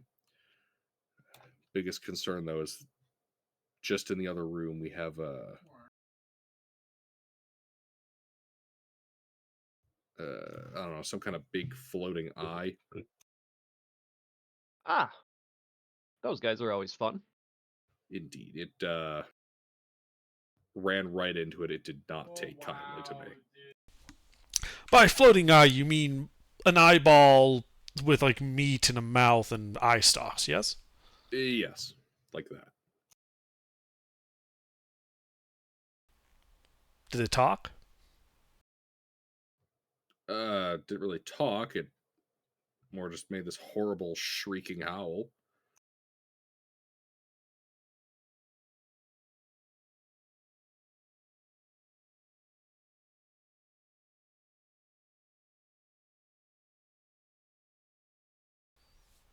All right, Well- well, we can get rid of that. Well, I was gonna say if you're in need of some heals, we do have a priest with us, and he happens to be the healing kind. I certainly won't say no to that. That being said, I'm currently not in much condition to keep fighting. I'll hang back here if you don't mind. Of course, and you can keep an eye out on your compatriot. Be safer for everyone.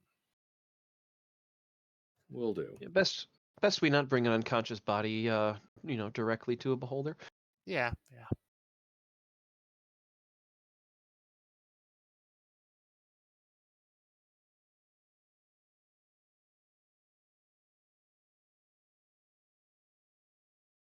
Right, well, unless there's anything else, we'll get going on clearing the rest of this mine, and then we'll come to collect you when that job is done.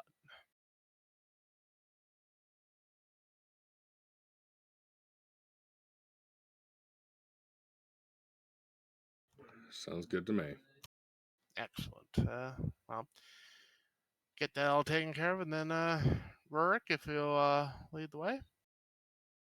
Yep. And I hold out the string again, Yeah, yeah.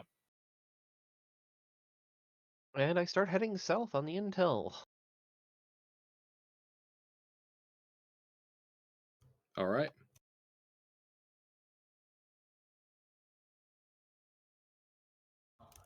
You head south. There's a closed door there.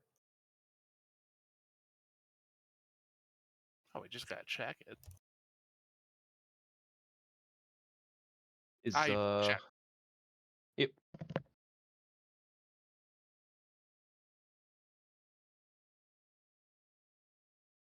The door, is it locked? The door is not locked. I open the door, and I check to see what's inside. All right. This large workshop has been badly damaged by what looks to be some kind of spells, given all the scorch marks and the dust piles. Work tables taking up 2 corners of the room are scorched, and the plaster has been turned to dust. In the middle of a room, a stone pedestal holds a small bronze brazier in which an eerie green flame dances and crackles. The brazier and its pedestal appear to have been untouched by the forces that destroyed this room. Behind the brazier of green flames floats a spherical creature roughly 4 feet in diameter with a series of eye stalks protruding from its central mass Oh, well, that was fast. all over the top of its head. In the center of its body is a large closed eye.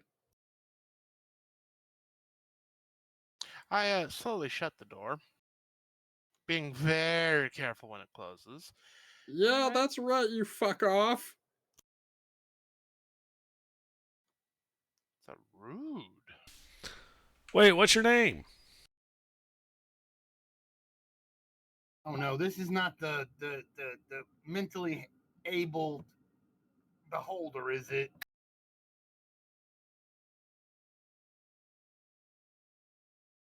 I would think most beholders are mentally abled.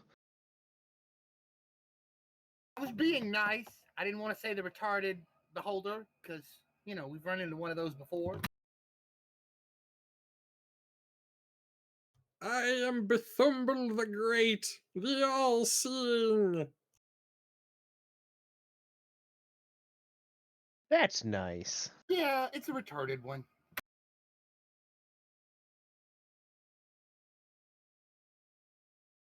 You keep talking shit like that, I'll turn you to dust.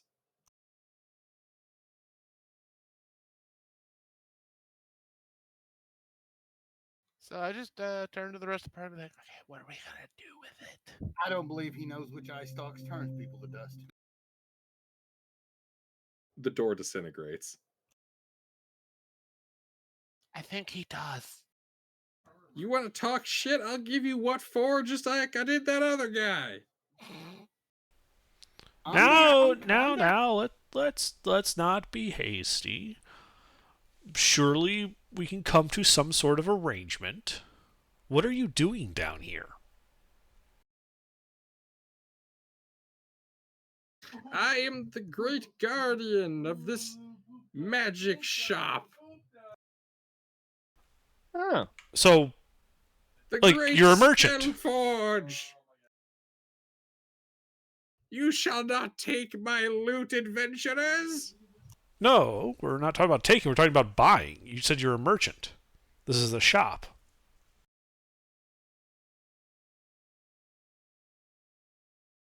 Well, it We have was money. a shop. I kind of disintegrated most of my wares. Most. Keyword. I do still have some. Oh, we're buying customers.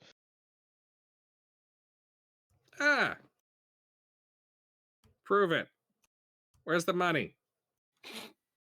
Buying customers bring money. Yes, that would be slightly different. So real quick with invisibility, if I take something off of myself and give I it just to like somebody gently like jingle my bag that has like 4,500 coins in it. Ah, paying customers, the best kind. yeah, and when he does that, I will, hand him one of my pouches of 300 platinum. Because I think it becomes visible when I, let go, right? Yeah. Yeah.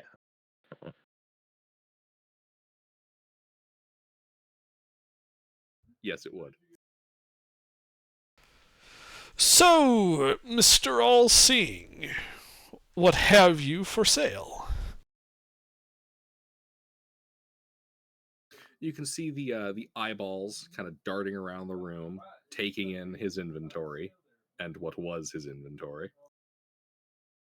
Well, hmm, hmm, hmm.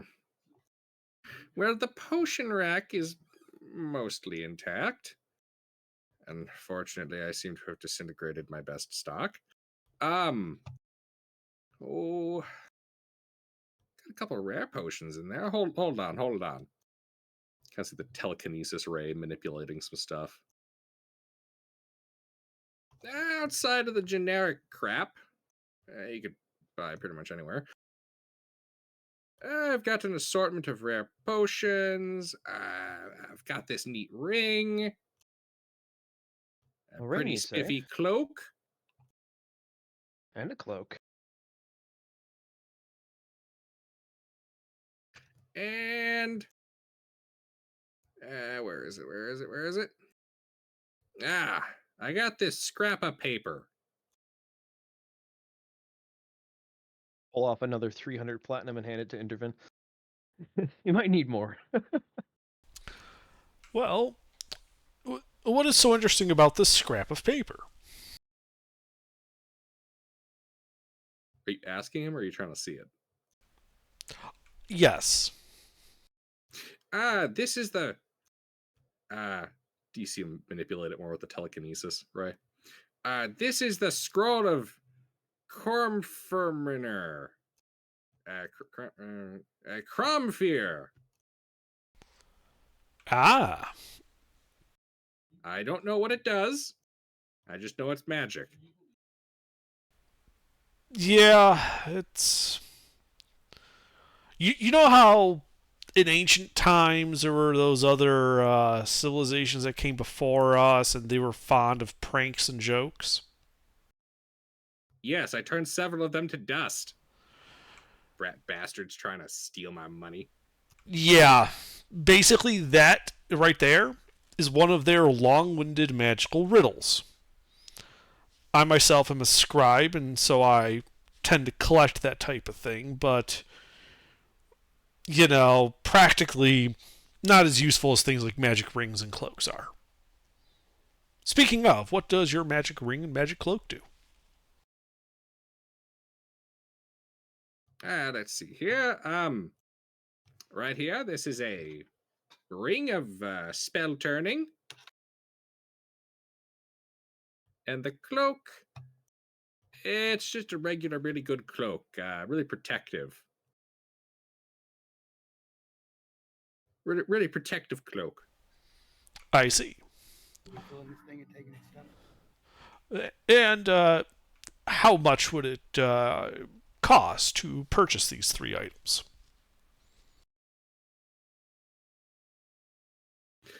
Yes, you see him grab a tome out of a mostly disintegrated bookshelf and begins flipping through the pages. Does it have DMG on the side? No.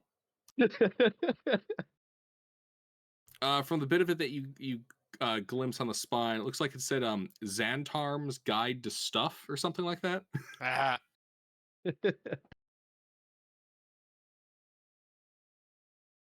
meanwhile, I'm still kind of holding the doorknob to the door that no longer exists.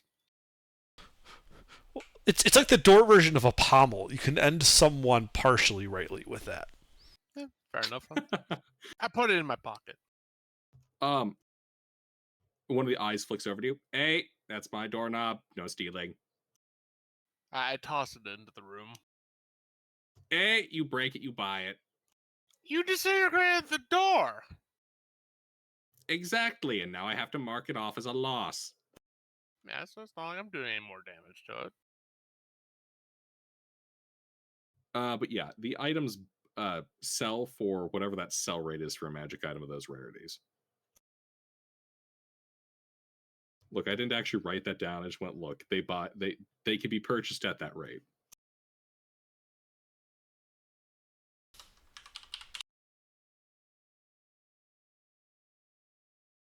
Damn it, I dropped the book.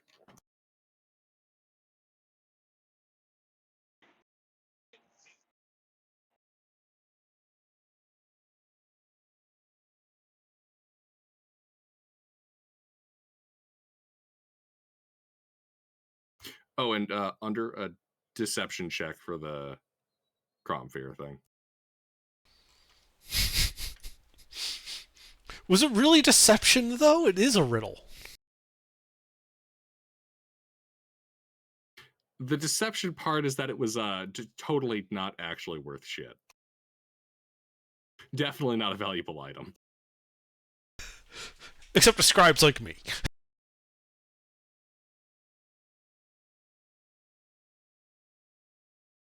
All right, so Cloak of Protection. That would be an uncommon magic item selling at that rate. Spell Turning is a legendary item selling at that rate. Isn't spell turning rare? Nope, Ring of Spell Turning. Ring legendary. Requires attunement.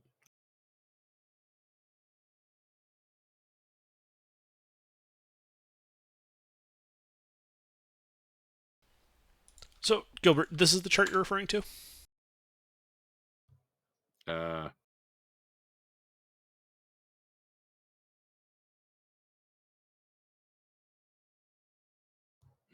could have sworn there was a linear chart. That's for selling. This is buying. Oh, yes. In that case, yes. This would be the chart then.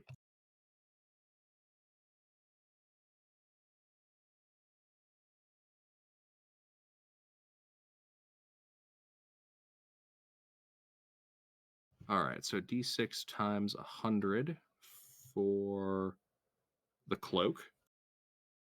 So he's asking 400 for the cloak.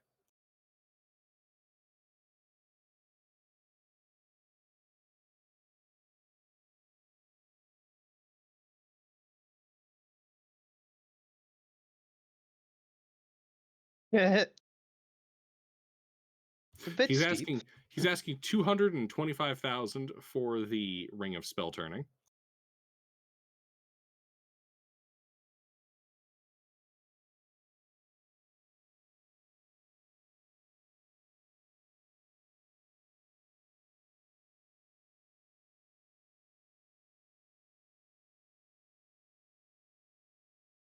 Well, a cloak of protection would be good for Fair Oh, and that's an 11 under for the deception check. Yep.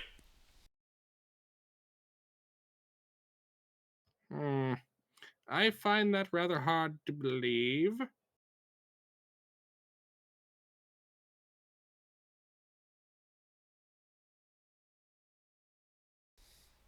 Well, we are in a negotiation after all.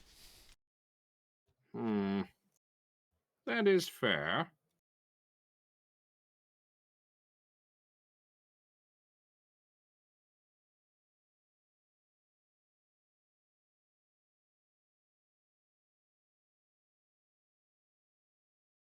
I would ask for 13,000 for that one.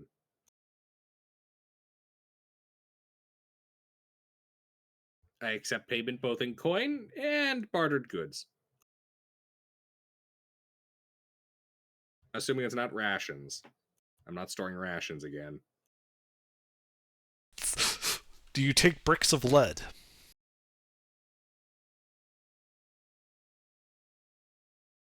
Can you make those bricks of lead into one big brick? Yes. Then I would accept that as a type of barter. Good to know.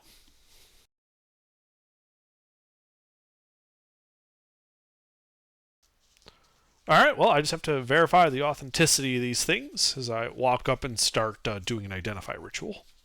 All right, as you do, the eyes are all keeping a close bead on you. The central eye remains closed. Has the central eye been closed this whole time? Yes. Ah. He's floating behind that brazier this whole time.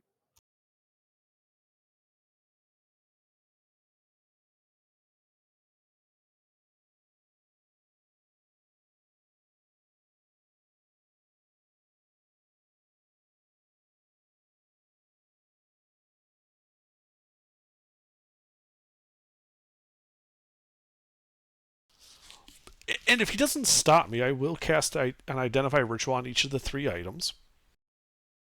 He does not stop you.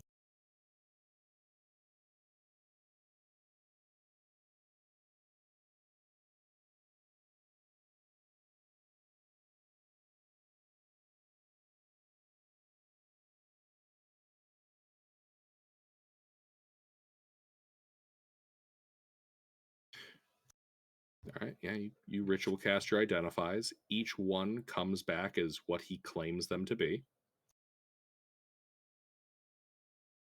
And during this process, you can see him kind of like shuffling stuff around in the room with the telekinesis ray and pulling out a few vials.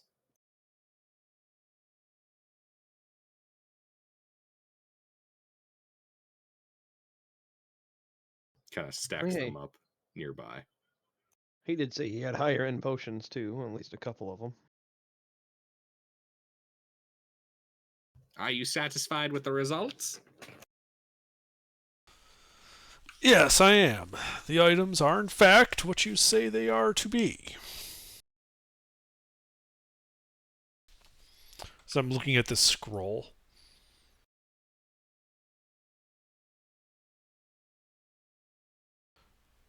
All right, so we got what? You gave me 600 platinum. You said, Rurik? Yeah, I'm working on getting a total. Would he take does he seem reasonable enough to take those emeralds and the art objects that we have? Yes. Okay. he is not entirely limited to trading by physical coin. He will accept like other crap as long as it's, valuable and doesn't have an expiration date.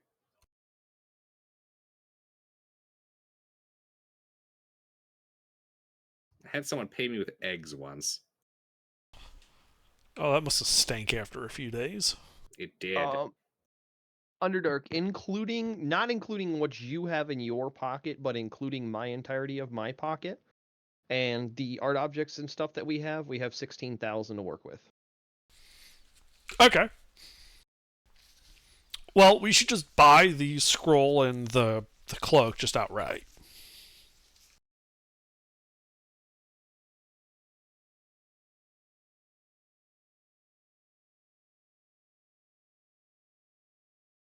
Yeah, there's no way we can get enough to afford the ring, even if we literally brought him our entire wagon. Mm-hmm. But that's okay. Mm-hmm. Say, how did you acquire these items down here? Oh, a trade here, a trade there. I've made a couple of the potions over the years. The occasional band of adventurers who decided to steal from my shop, as he shouts kind of towards the back room. Fucking taking one of my health potions.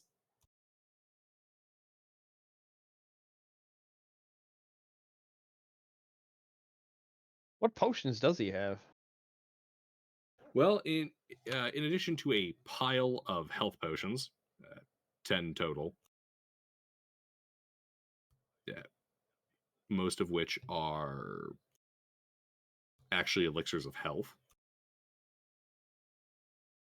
Yes, let's see. The health potion pile is composed of 5 elixirs of health, and 4 potions of greater healing and 1 potion of supreme healing.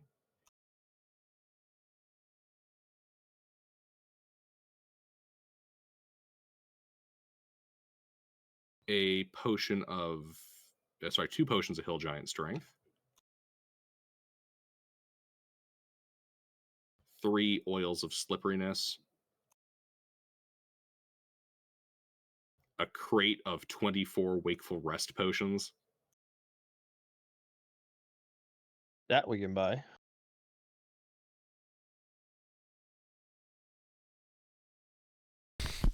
I wouldn't worry too much about the potions. Yeah, but the wakeful rests are cheap. And a potion of invulnerability. That is all the stuff he filters out.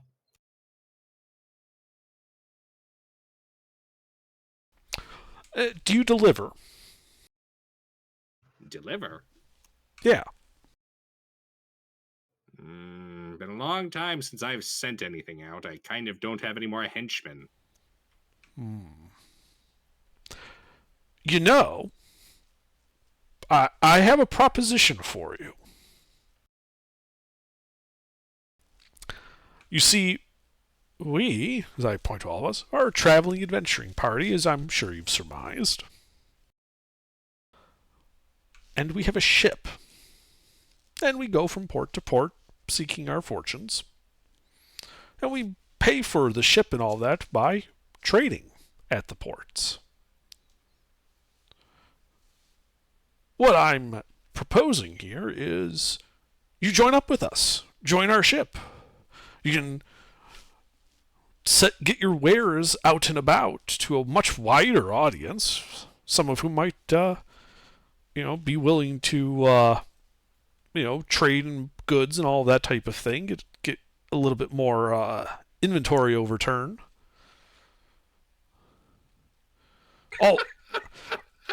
All we would ask is just a modest discount for us purchasing your stuff, whether it's here or on the ship.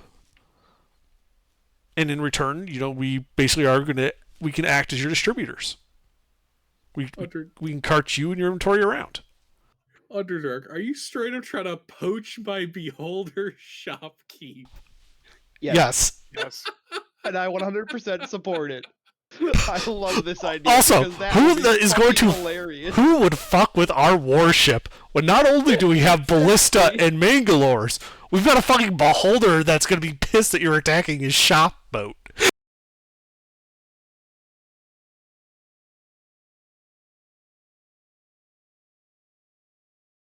Although we will probably have to want to bump up the number of sailors we have hired. And maybe like make an armored I'll- box for him to I'll be in, so back. he doesn't I fall gotta cold use in the our boat. restroom. I'll be back. Oh, Underdark, I fucking love it.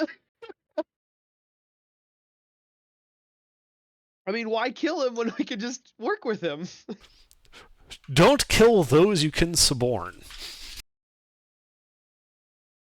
So under the potions of wakeful rest are common, so they're only 80 if he's going off of your prices. So yeah. Right. no What I reason meant not to though buy is, yeah, there's no reason not to buy them, but also, let's conclude our negotiations here, because if we can get him on our ship to benefit from our distribution, and we get a modest discount, that would it might make sense to conclude our transactions after that discount is applied. them. And we finish, what we told the guy in the next room that we would do of getting rid of the beholder. We never said we would kill it. But if it's on our ship, it's out of here. That's fair. Yeah, and it'd only be 1,900 for all of those at 80 each. So yeah, if we could get a discount, I mean, that'd be penny saved, but still worth it. Like I said, I don't know exactly what you're walking around with, but I did include my pocket money in that total 1,600. Oh, that pouch that has 4,500 coins in it, that's all Electrum. Oh, you don't have any gold, platinum, silver on you? Oh, I do, but the pouch I was jingling was Electrum. Oh, okay. Yeah, I didn't add that in because that would just be what, 2,000? Yes. So it'd be 18,000 roughly. Yeah, we can. I have no problem outright buying the cloak protection for it was Faradul, right? I do have that old giant signet ring that's in my pocket still. He might be interested in that, and he might pay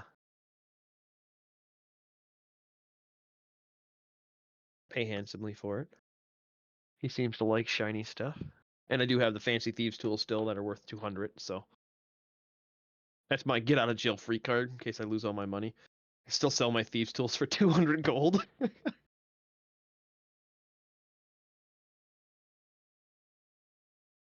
Very nice.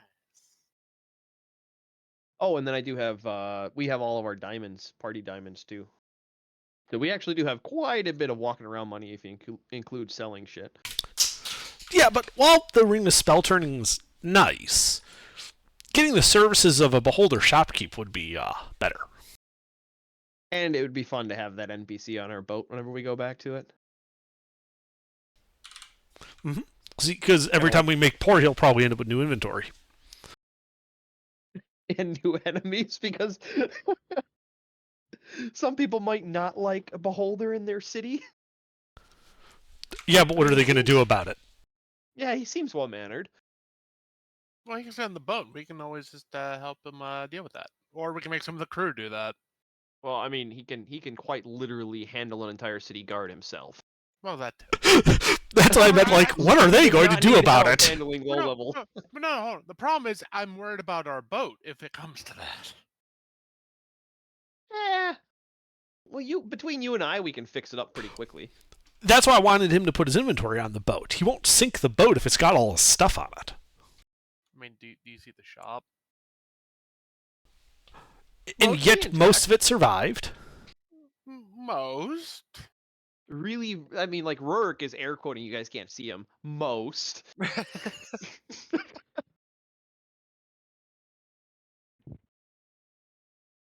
Didn't he say most of it didn't survive? He destroyed all of his like common stuff.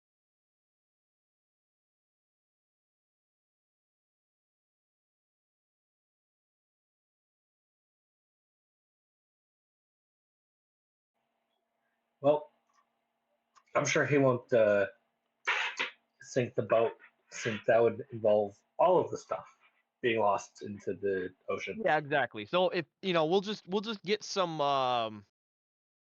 hardwood and build his shop on like one of the sides of the ship. That way, if he gets a little angry and starts shooting disintegrate, it has a higher chance of surviving.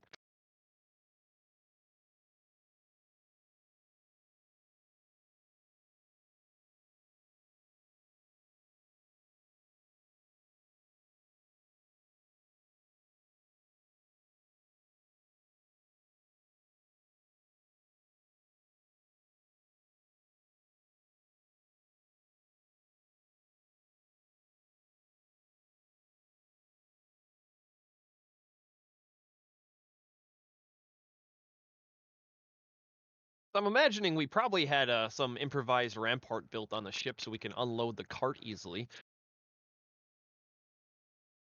All right, I'm back. All right.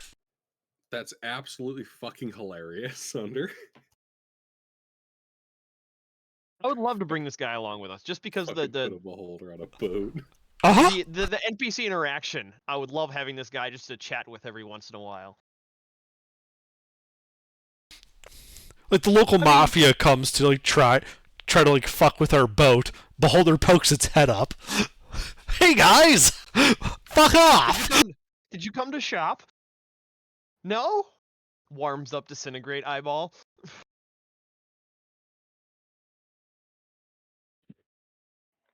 But I mean, when's the last time you had customers? And by the way, that's the first time Urk speaks. All right.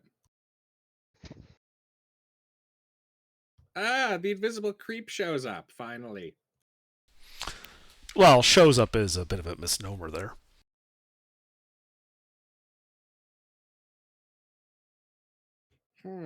But. And I should specify, when's the last time you had paying customers? It's been a while. Well. Underdark, give me a persuasion check. Will do.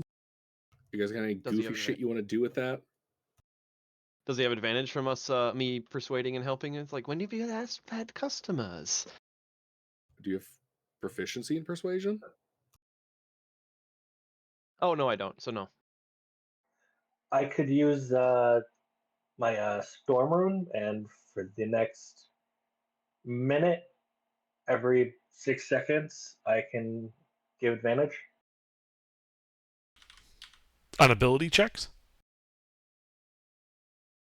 Persuasion? Oh, no, just attacks, saves, and checks. Oh, yeah, checks of myself or others. Okay, are you doing that then for me?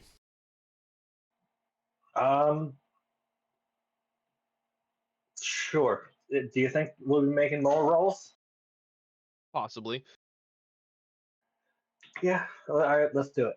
I invoke Storm Rune. You have advantage basically for the next minute. Okay, I get a 20 then on my persuasion.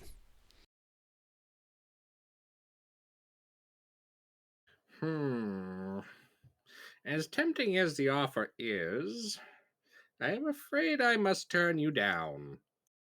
I've got my nice shop set up here. I can't exactly relocate all of its parts very easily. You see a closet door open up, and he telekinetically pulls out a few petrified looking people. And I've got my shopkeep and helpers. They'd be kind of a hassle to move. Yeah, not the I just give him this quizzical look like, what do you mean it would be a hassle to move? I can teleport us to the ship directly. With all your stuff. Ah, very handy, but no. See, it would be a hassle because this. And all of his eyes look at the brazier. And when that central one opens up, you see the light, that the green burning flame, go out. He then closes that eye and it turns back on. This wonderful little brazier lets me create the most potent magic items. Really? Indeed. How does it work? Well, If you know the more advanced stuff that you need, you simply do that ritual crap, dip it into the fire, and hold it there for like 12 seconds. And then all done. Magic item. Although I think it's running out of juice. I forgot how to refresh it.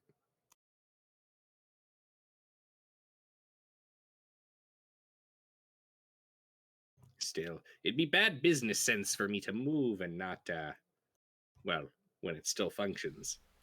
That makes a lot of sense. Tell you what. I have here a scroll ascending.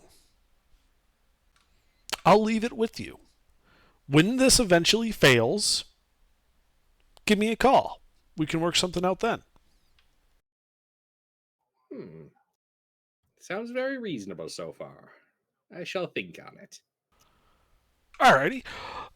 Anyway, as to conclude our business, I do believe we have the gold and platinum to buy the cloak and the scroll. Rurik, you've got all that right? Do you need the 600 platinum that you gave me back?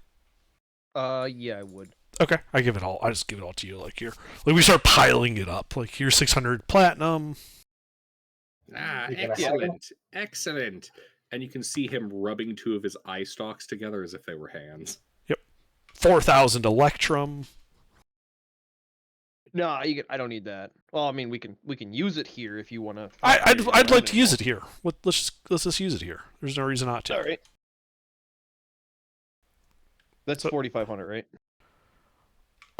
So it's half a gold each electrum, so that would be 1,000 gold worth of electrum, or 2,000 gold worth of electrum, 6,000 gold worth of platinum. I had 4,500. I'm keeping 500 of it.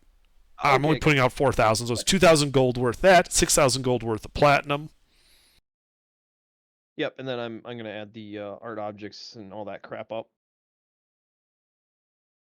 Just dump that right here.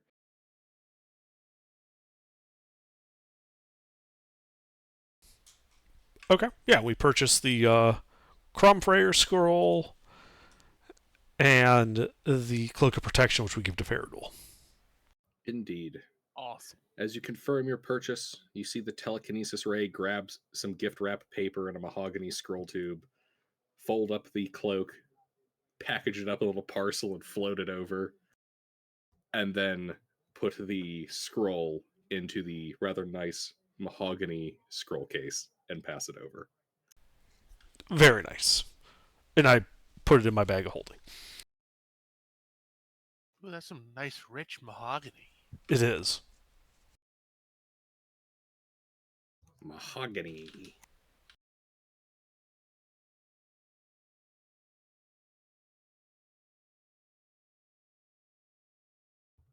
Speaking of which, you're all adventurers. Do any of you have the ability to unpetrify people?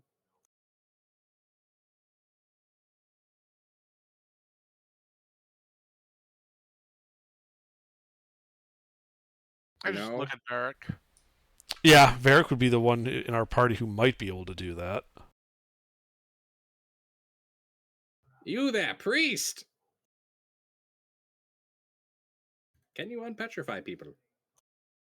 What? Can you unpetrify people? Do you have greater restoration? I do not think I don't think I'm high enough level to have greater. I think I only have.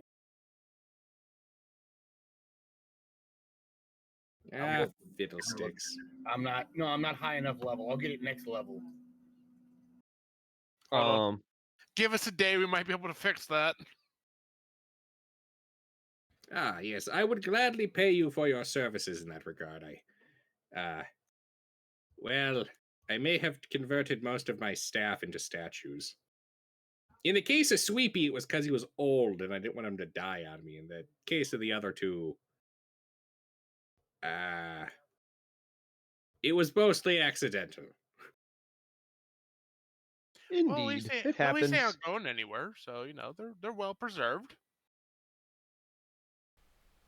Have you thought about dipping the old one, now that he's petrified, in your magic font there to see if you could turn him into a construct that doesn't age?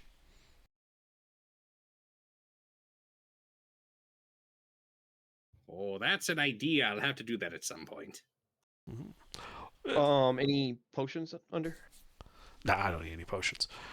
And I'm still out with the boulder. And yeah, but yeah, we've got your name. I know sending, so should we gain that ability, I'll give you a call and see if you still need our services for that.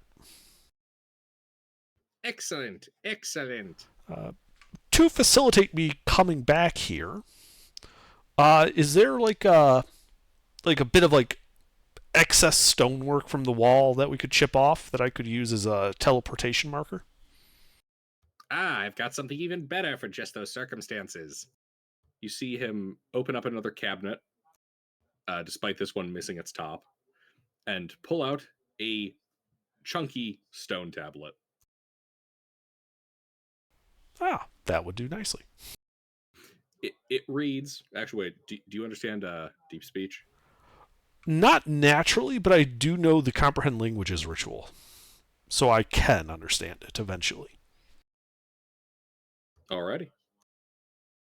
Indeed, there's some writing on it in deep speech, and then, I'm sorry, not deep speech, undercommon. I keep getting those two mixed up. Sorry, do you know undercommon? No. Okay.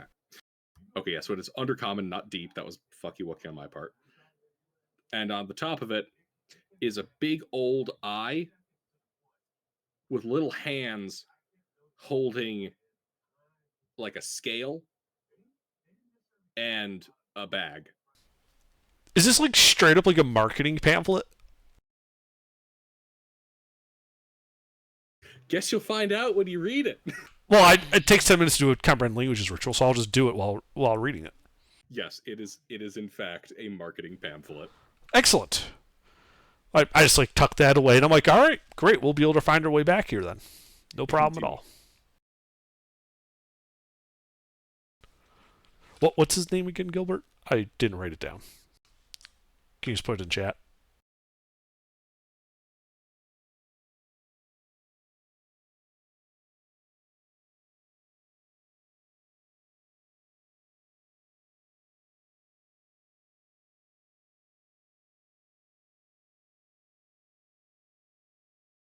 The items have been purchased. And then I did grab the entire crate of Wakeful Rest.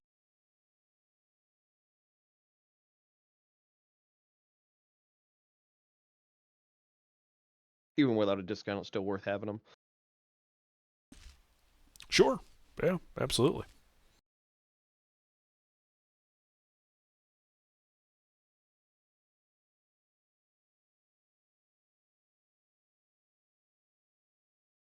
And this is how his name is written out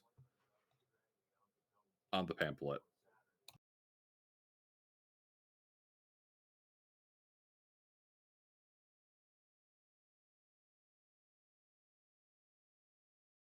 I am amused.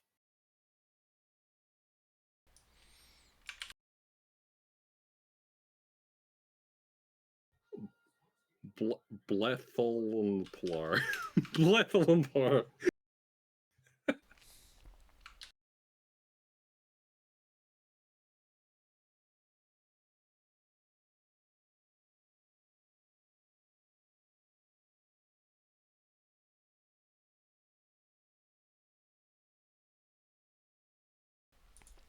Here's what it looks like when I put it on the character sheet.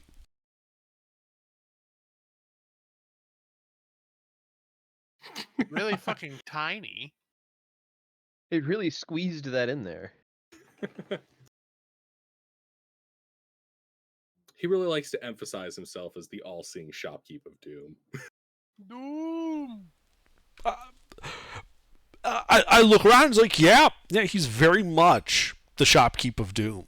I think he's earned that title.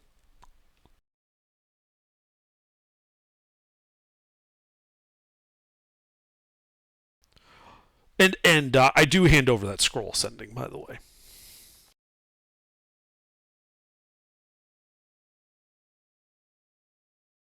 He takes that and places it in a little like flat series of like cubbies. Okay.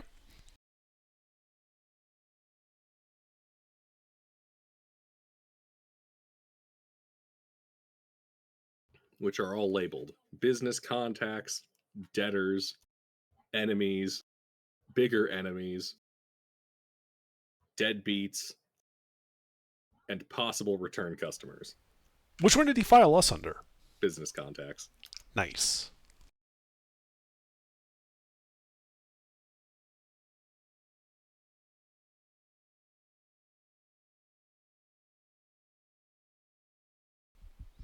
How full? Like is like the like enemies one just like overflowing with stuffed paper?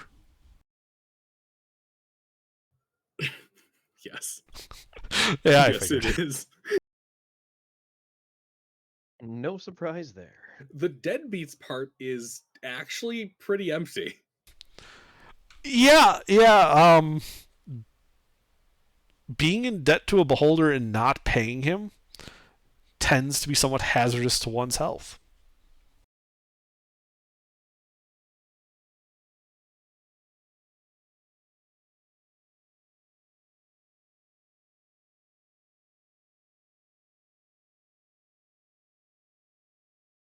Oh, one more final business request. Certainly. Can you kick that other guy in the nuts? Which guy? Sorry, there's just a lot of guys down here. The one who looted my shop earlier in the back room. Kick him in the nuts. Absolutely. Oh, there you go. Yeah, we can do that.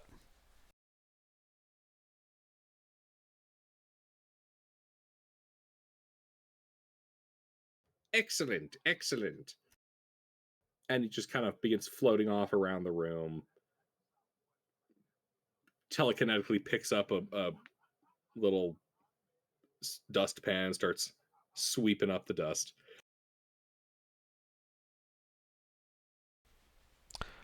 Well then, Mr. All-Seeing, we shall bid you adieu. Indeed, have a wonderful day. You as well. And then I leave. Out the other door. The one that wasn't disintegrated. Alrighty.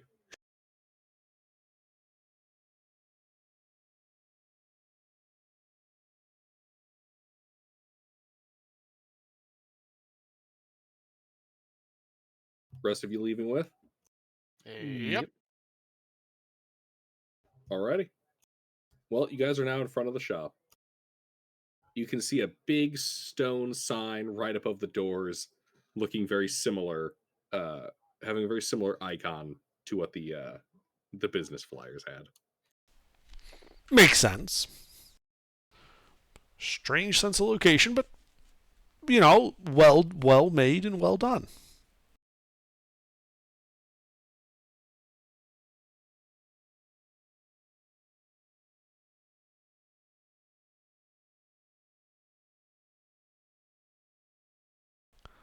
All So right. what else can we see from here? Because I don't think we came this far south. Well, we went all the way south. And we just exited through the double doors.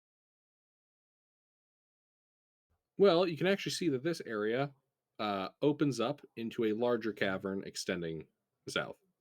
Give me a second. I do have 6 feet of dark vision, if that matters. Yeah, you can see that there's some stairs. The cavern drops down a little bit, not too terribly far though.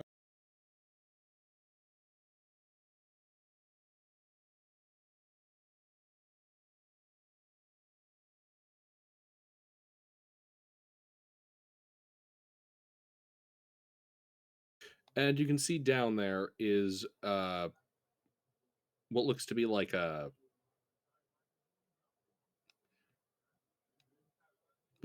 little peasant house with a thatch roof. Like it straight up looks like that, like a kind of house that you'd see the peasants living in on the surface, except it's underground. Down to like the potted plants by the doors.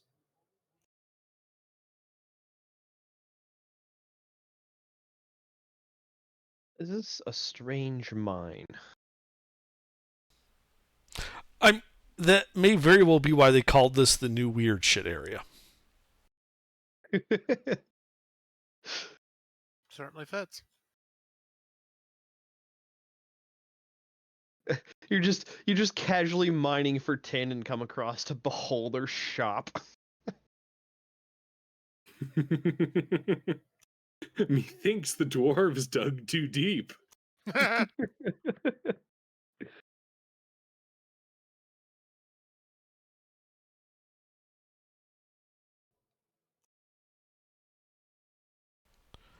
course, if we ever do find like a really nice magic item that we don't know what to do with, we know who we can sell it to. Indeed. That's true. Yeah, we could just sell it to him. Because I'm sure he'll just buy it. Ah, okay.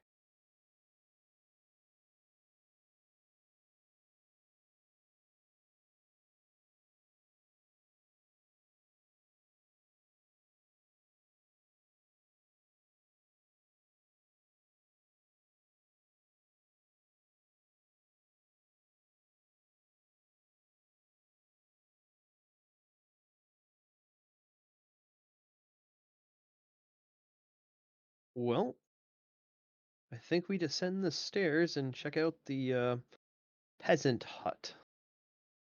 Lead on. Yep.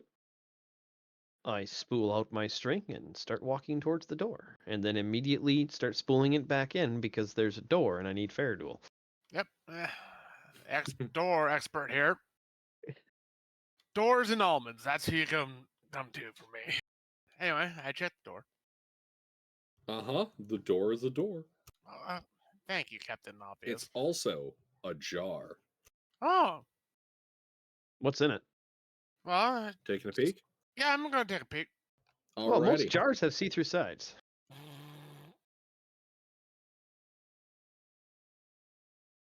God, we're terrible.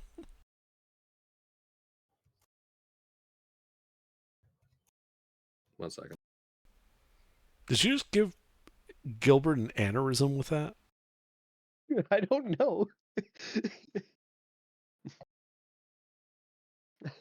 Just saying, if Rourke dies today, we know why. Because Pete wasn't here for the puns, and I had to take care of them.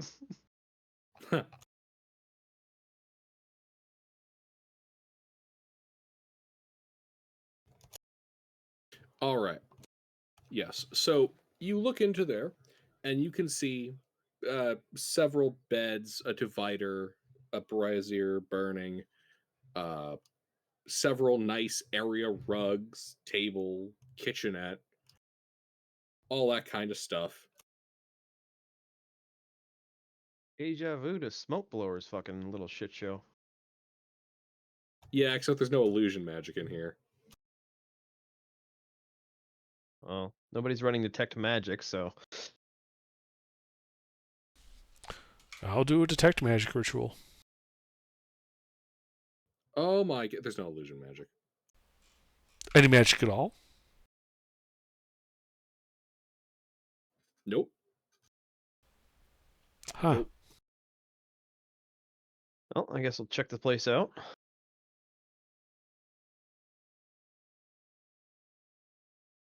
All right, you check it out. It's fairly nicely pointed, has been used in a while. You can see that the beds are labeled Old Sweepy, Ah,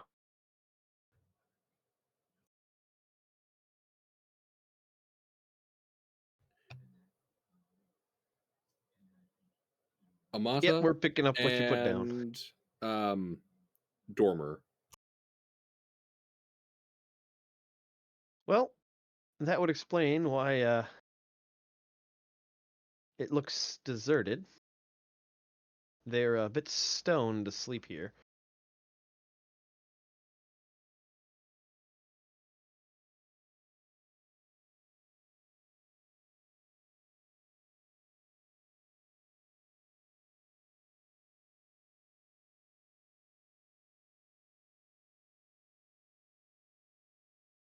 All right, well, I guess we'll rummage through and look for their wages, because they won't be needing them.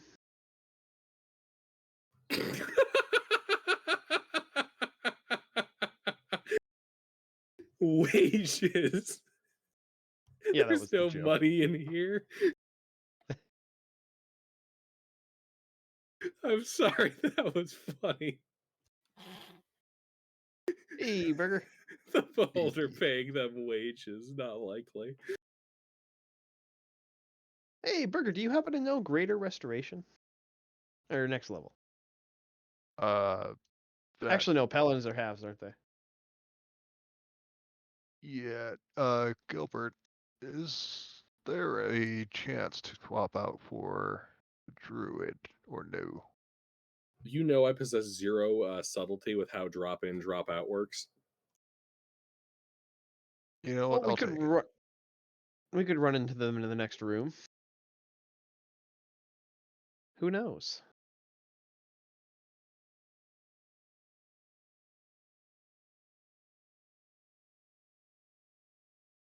I was hoping to be home like an hour ago, and then that just didn't happen. All good. Are you fully retiring, Agata? Yeah. Hey, there's this beholder you could work for. That sounds like a great idea for a redemption paladin. I mean, we've basically made him into an ally at this point. Blathomplar, the all-seeing shopkeep of doom. Oh yeah, you definitely have to listen to that last little bit of exchange on the recording, Burger. I will be sure to do so. It was a fucking riot. So anyway, we are dungeon delving after the fight with the vampire. We've explored some of the mine, and we encountered a beholder with a shop, which Intervin immediately tried to relocate to our ship, unsuccessfully. And now we're in a little room sort of slash house where the beholder's ex-workers, who have been since petrified, used to live. So yeah, if Igoda wants to drop all of his fancy gear, and he can just go work for that beholder. Then we've got a direct link to him.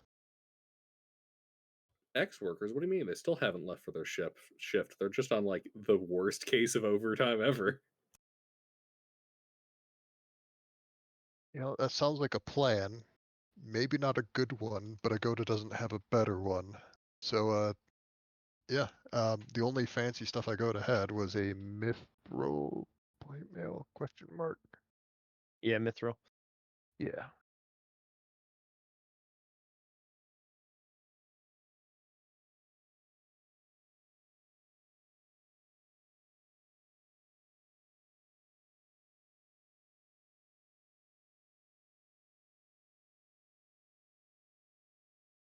Yeah, I can throw that in my notes. Unless you want to keep it. Like, we don't. I mean, you don't have to drop it. It is your characters. Agoda doesn't really have that much of a need for it. The big advantage is the stealth ability and the lack of weight, which Agoda already has. Paladin looks at Snazzy Plate. I have no need of this.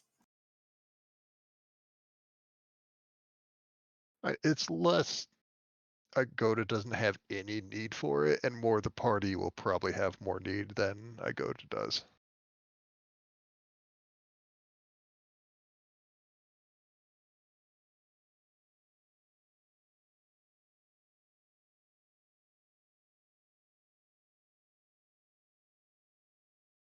All right.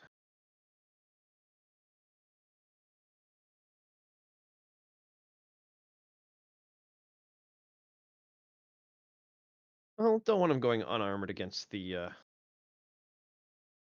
holder as an employer. I'll give him some splint. Agoda's already got chain armor, chainmail. I was gonna say, if he doesn't go work for the employer, Igoda walks over to the next tunnel, immediately gets ganked by the ninjas. Ninjas.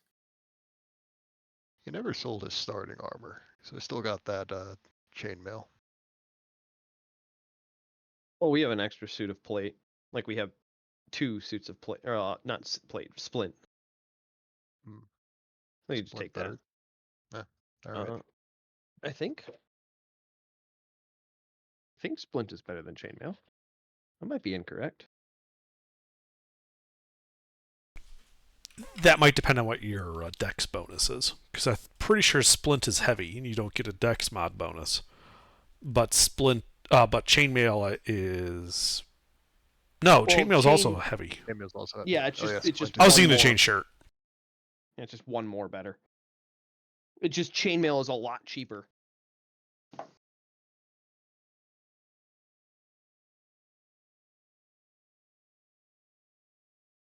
Question. So you guys just leaving the other two up in the storage room? Well, we're gonna make our. Well, actually, no. Take that back. What is that to the south of those doors? Is that an opening, or is that just you didn't reveal all the map?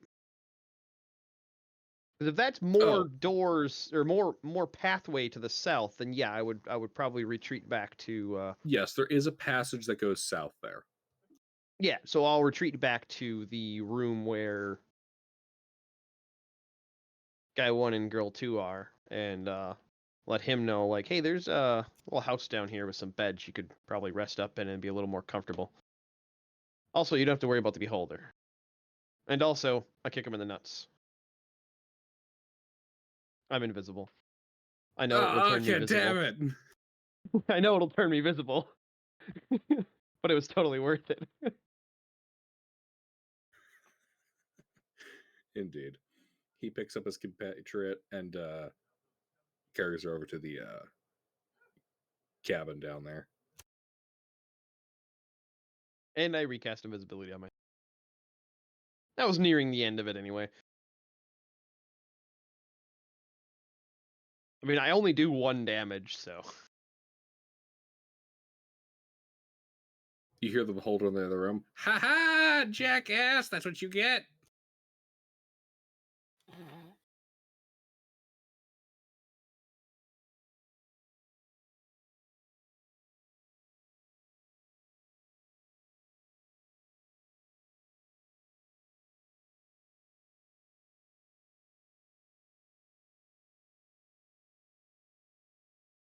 All right, then yeah, then we'll continue on our southward journey. The southward journey. Journey to the south, as it were.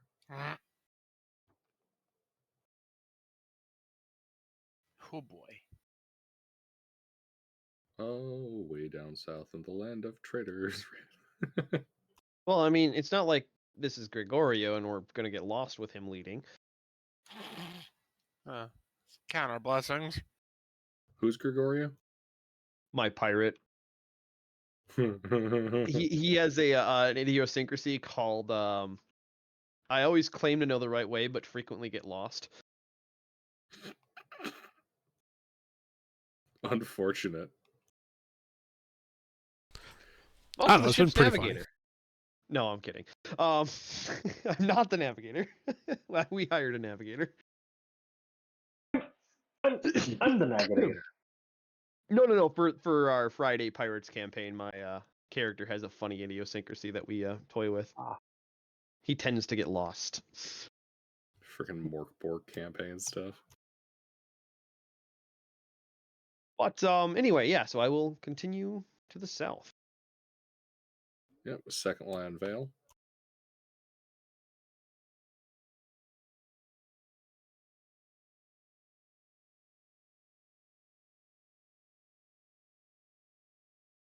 Resuming the game of Come Hither with Fair Duel. Oh my. Oh my.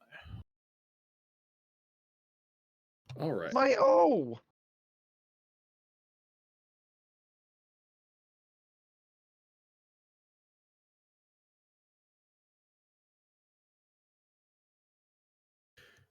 Dense carpets of weird fungi cover large sections of the floor in this cavern. The growth includes puffballs a foot across, weird shelf fungus growing on stalagmites, and large stalks and caps a good 5 feet tall. Some of the puffballs glow with an eerie green phosphorescence.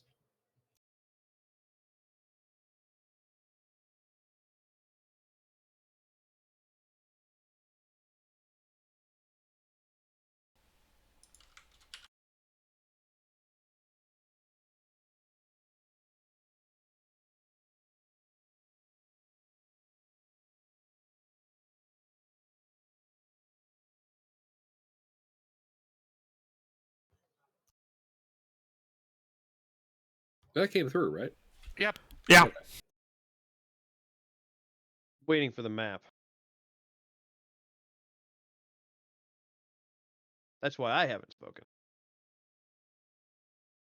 I'm the map. I'm the map. I'm the map. I'm the map.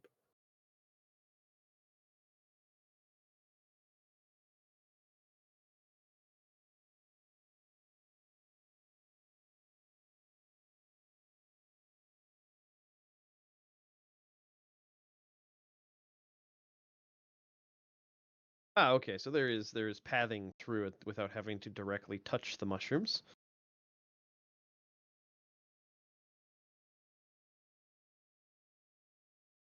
As long as there's no badgers or snakes, we should be good. Well, actually, Gilbert. So from the doorway of the peasant house, this room would have been somewhat visible with dark vision, correct? Yeah. Okay, then I wouldn't have cast invisibility on myself. I would still have done the shenanigans with the guy, but I Okay. would have waited to cast invisibility, knowing the mushroom room was next, Okay. because I'd like to sample the goods. Oh, got to sample the goods, eh?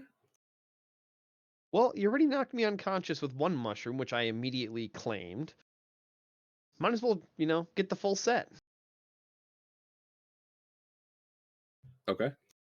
Shrooms, man, shrooms. Yeah, so I will try to get one of each mushroom.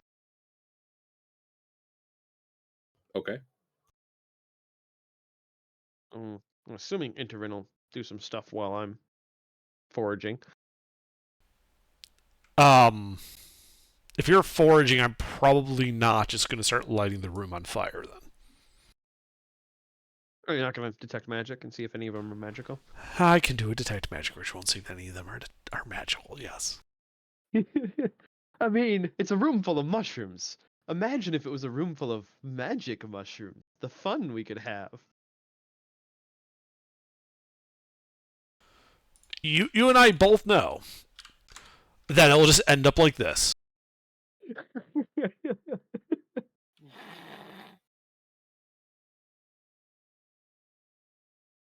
Likely. And favorited.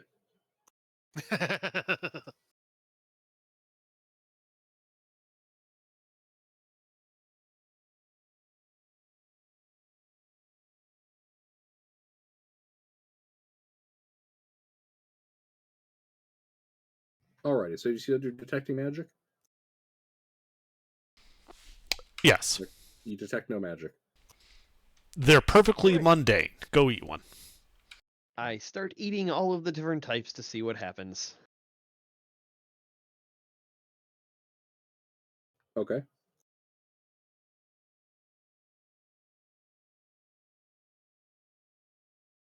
So, which one are you starting with? Could you just type up a list? That'd probably be easier, because you sounded like you said at least 3 or 4. Because there's the floor ones, there's the giant ones, there's the glowing ones. Puffballs a foot across, shelf fungi on the stalagmites, and tall stalks and caps that stand 5 feet tall.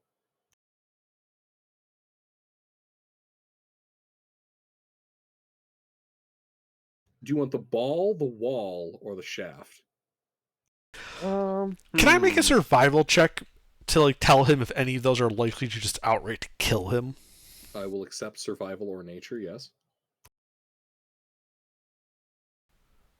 Nature would be better for me. I give you advantage in helping.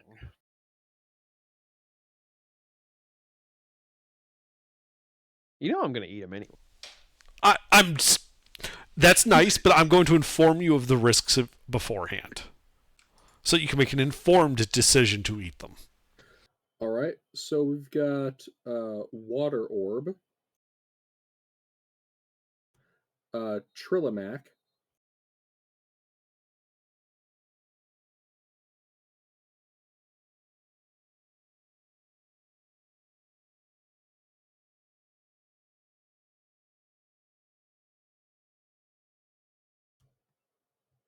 and edible plate-shaped fungus.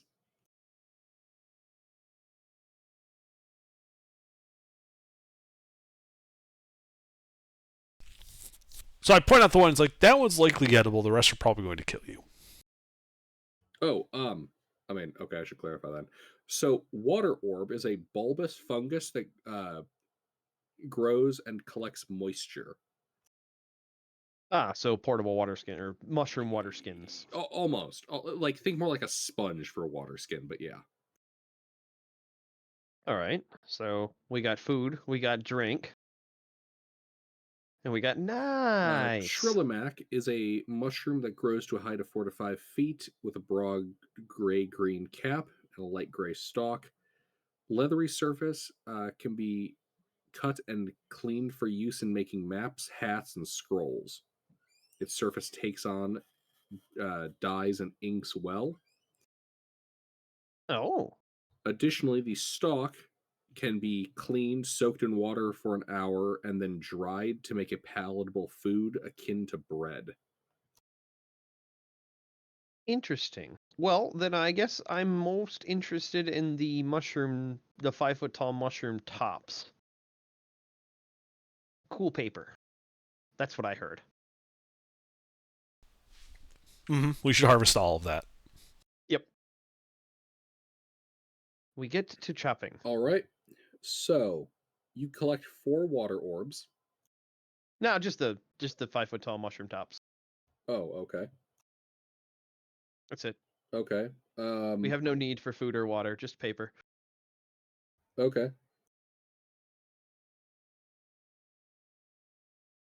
Roll a d6 plus 4. Well, actually, first roll me survival, then a d6 plus 4.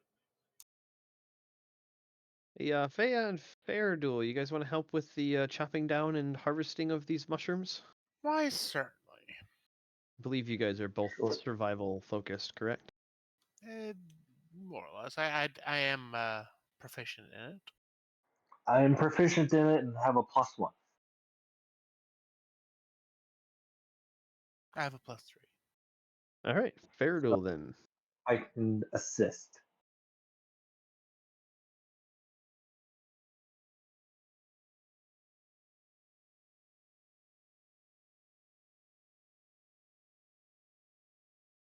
Well, and since Fairduel did the work, he can roll the quantity dice, unless that's changed.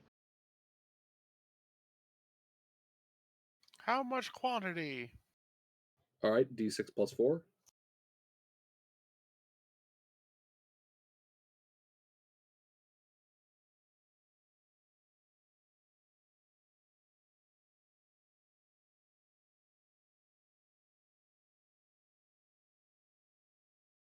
All right. You are able to collect amongst this enough for 60 sheets of paper. Very nice. Yeah.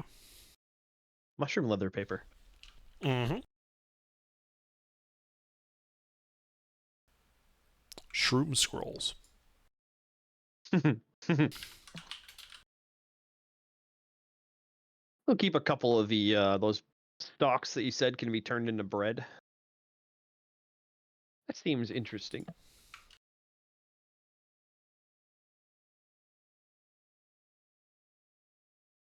So with that 17, how many stalks were intact as well? The bread stuff. 5 stalks. All right.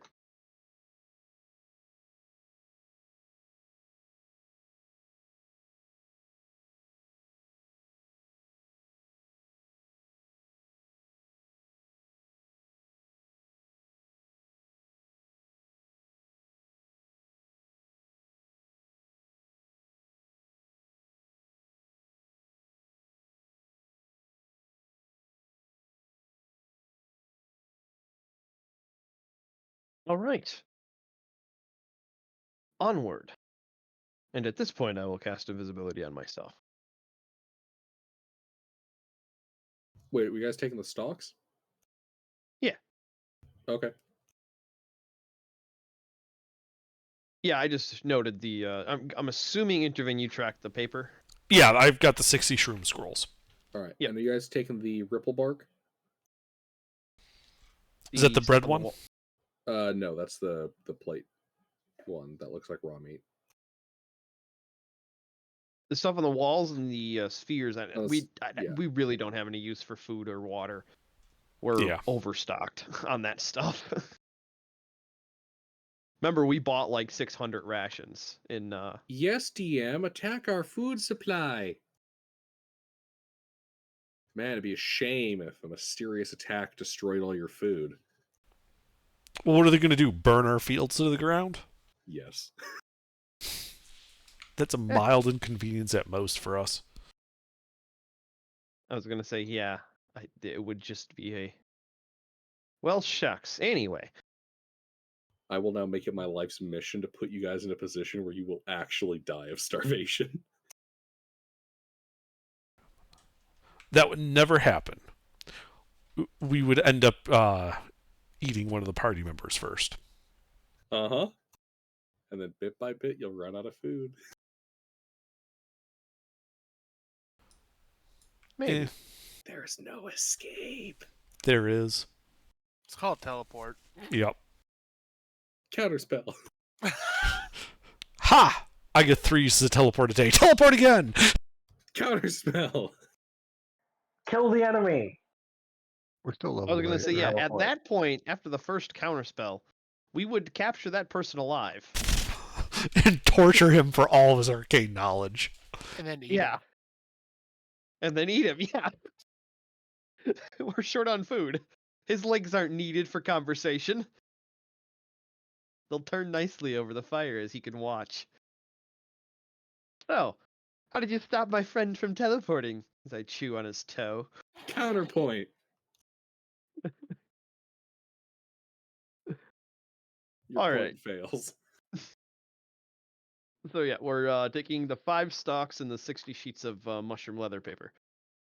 And then, yeah, the rest of it's not functionally useful for us.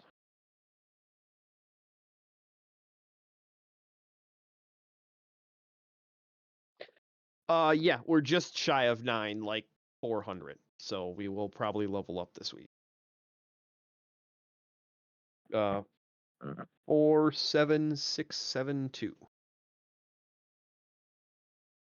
And as you guys are looking through the fungus, collecting the last bit of it, you uncover, oh my god, a druid lying in a pile of mushrooms. Who would have thought? Sleuth, introduce yourself. We eat the druid. No.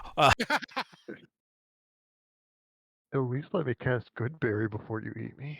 So Nelise is a drow female who is a bit scrawny, with a green and brown, like very druid themed cloak. A backpack full of shit that they don't really use. Shield, scimitar, quarterstaff.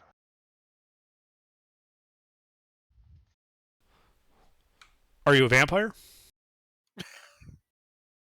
Could I be a Fair vampire? question. We've run into a lot Do- of vampires in here. Do Are you you a vampire? want to be a vampire spawn, Sleuth? No. Okay. All right. Well, your boss is dead Are, if you were. are you a vampire spawn. ninja? I can't say I'm a ninja. How about a pirate? Are you a pirate? Not Apparently yet. there's pirates in. Excellent. Welcome It- aboard. it's- Oh, good. This is only supposed to be yes. All right. We'll make a pirate out of you yet. We haven't committed any acts of piracy. What are you talking about? Yet. It's only piracy if the nation can make a legitimate claim on that vessel. That's fair. I'm pretty sure the nations are making no claims as it is standing right now. It's also only illegal if you get caught.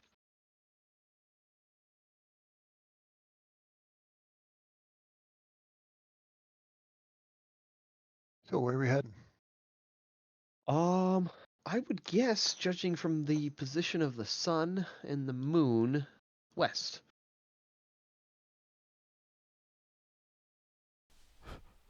We're in a Intervin doubts your navigational ability. Oh, great. We're going to turn Rourke into this meme. You're the one who was talking about navigating by the sun and the moon in the middle of a cave. He can feel it in his gut. What I heard is we're going left. Yeah, Rourke points at the eastern wall. Yeah, we're going west. That's west. All right. Well, resume party composition. I and can see you've played Westy Easty before. Wait till you hear my alphabet.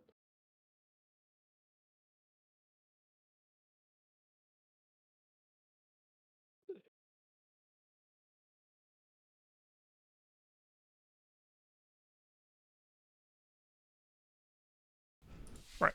So we go west. All right, you follow the corridor. It goes down a ways. You eventually reach a cavernous intersection. You can see the tunnel that goes north to another intersection and a closed door. You can see the tunnel that goes south with a big sign overhead that says Foreman's Office, Cave Entrance, Old, crossed out. Well, that looks promising. And First Barracks, Old. You also see a path bound west, which says New Entrance and Crane.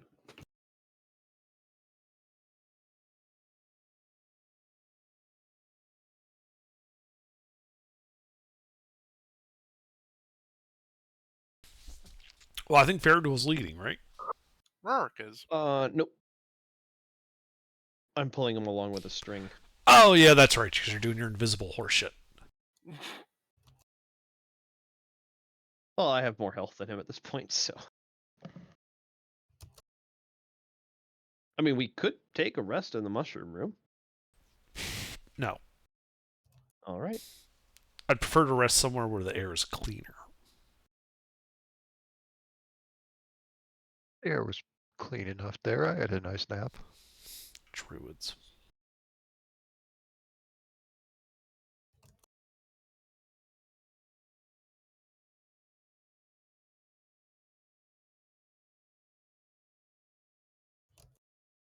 All right, so you started heading south? It's up to North, Rourke. east, west? I'm waiting for a map. I like to see where I'm going. Sorry. That's why I haven't said anything. Bite me. I do apologize.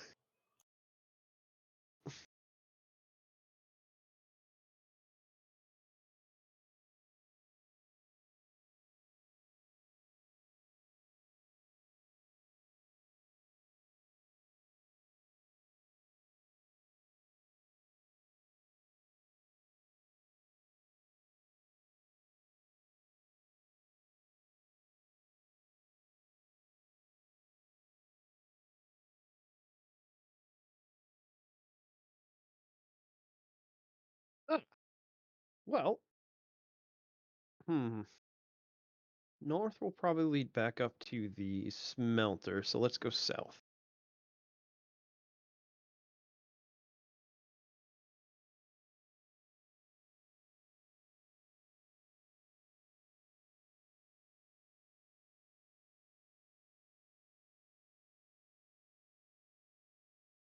That little black spot on the map is super annoying. Everybody else see it? Nope. Yeah. On Yeah. that right wing there. Yeah, the one I that don't looks like see a it. fleck of dirt. No, I don't I see it. see the black spot. Wink. It's totally right there on the map. Well, it's really easy to deduce that you're full of shit, Underdark, because I can scroll my mouse and it goes away. I said I don't see it.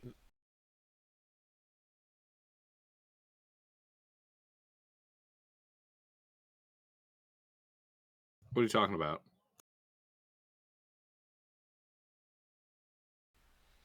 No idea. Anyway, where are we going, Rourke?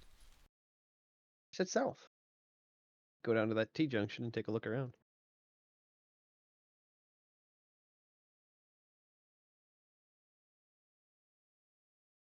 Well, there's 2 doors, a door to the west and a door to the east. Hmm. I open the eastern door You first. can see splintered stone benches and heaps of rubble from a partially collapsed ceiling filling the end of the tunnel to the south. Amidst ruined stone. Oh, yes. And then you open up the. Which one? Eastern, I think I said. And then you open the eastern door. This chamber was once an office or a storeroom. A large stone counter bisects the room, set with 3 dusty balance scales made of iron. Cubby holes carved into the north wall are stuffed with papers and clay tablets, and several now desiccated dwarven corpses are sprawled across the floor. They appear to be lacking blood. Surprise. Who could have seen this one coming? Oh, they didn't. Yeah, that's fair. That's fair. Well, do we check to see if these guys have anything to loot?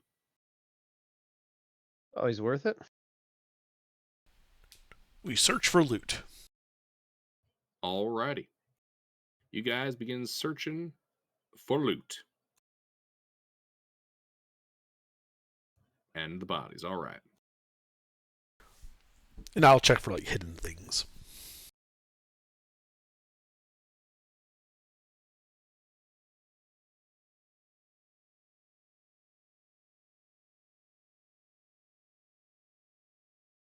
I'll just be keeping watch.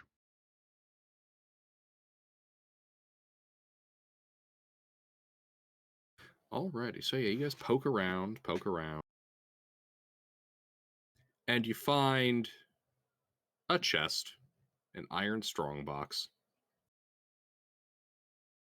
Ooh, something shiny. I throw something at it. Okay. What do you throw? Ball bearing. Ting, clunk, ding, ding, dong. All right, not a mimic. You heading over to pick it?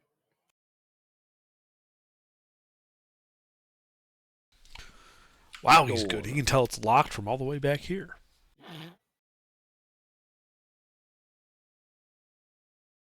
What are you doing, Rourke? I'll head over and see if I can pick it. Let's find out.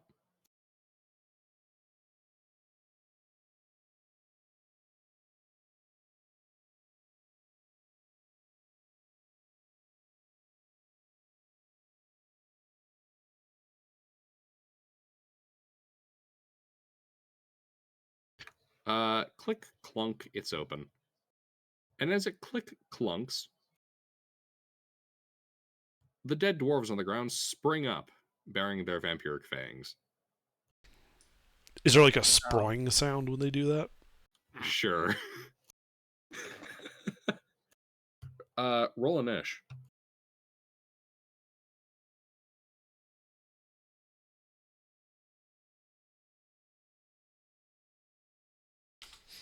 We have them right where we want them.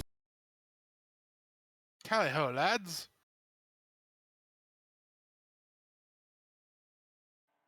Wow, second initial is a 1 again. Don't worry, the champion's joining you. The champion's behind him. He at least has a +1.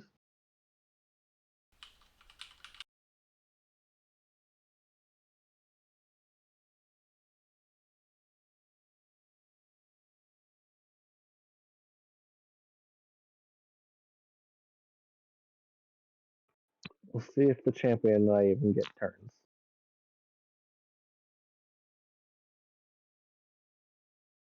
Well, they're vampires, so probably a little beefier.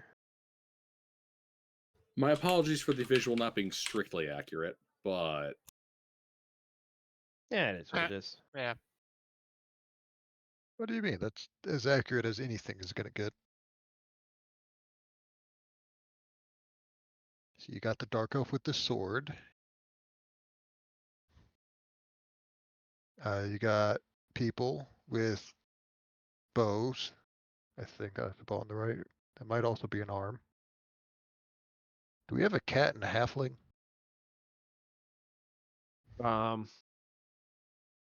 No. We got children. It's Rourke and his animated beard, which just happens to be cat shaped. Close enough.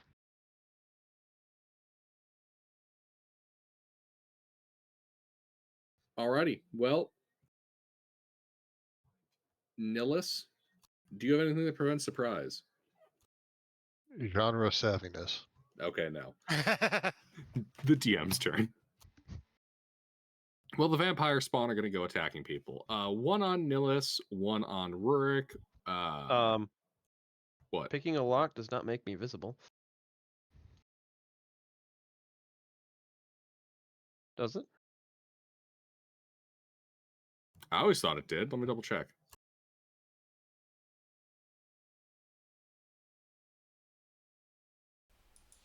Attacking or casting a spell? Indeed, apparently not. I, in fact, have incorrect information rattling around my noggin. Alrighty. What'd I say? Nillis. You know what? We'll go with Thea Faradul Interven.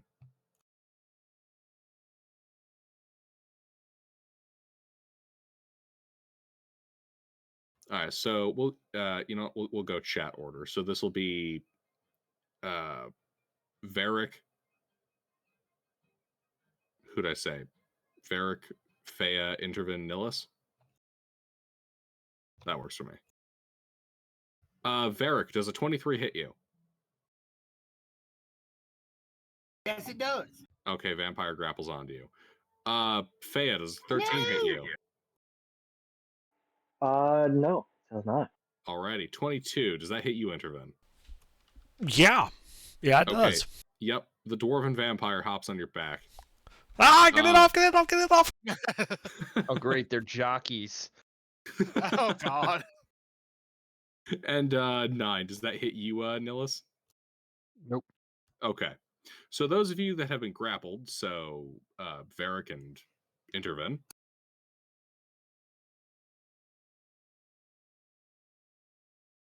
they'll go for the bite. Does 20 hit you, Varric? Yes. Okay. Does a 14 hit you, Interven? Yep. Wow, making this really easy. Thank you. Much appreciated. My AC is 8.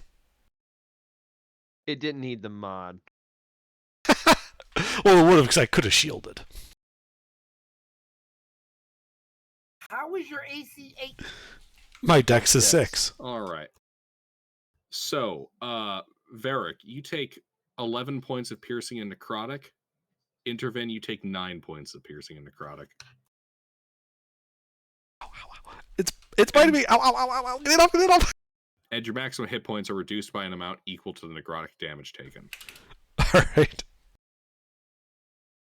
Okay, the ones that had previously missed, so Thea and Nillis, 11 maximum. they're going to make hit another points. attack at you guys.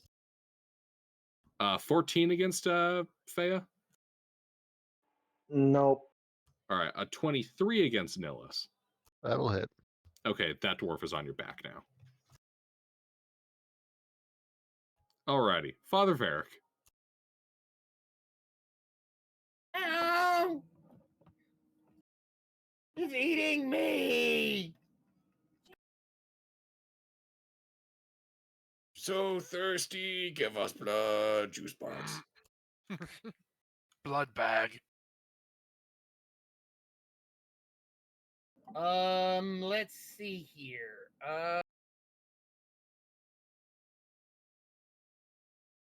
He is on me. I do not like him being on me. And he's an undead vampire. So Can I make an acrobatics check to break?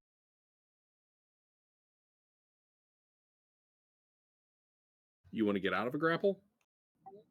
Yeah. All right. Let me see here.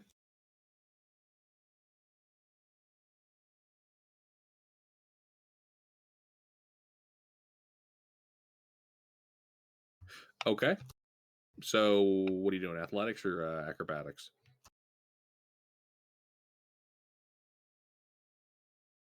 Well, I don't think I can outpower a vampire, so it'll have to be acrobatics. All right. You try to wiggle your way out. Give me your acrobatics check.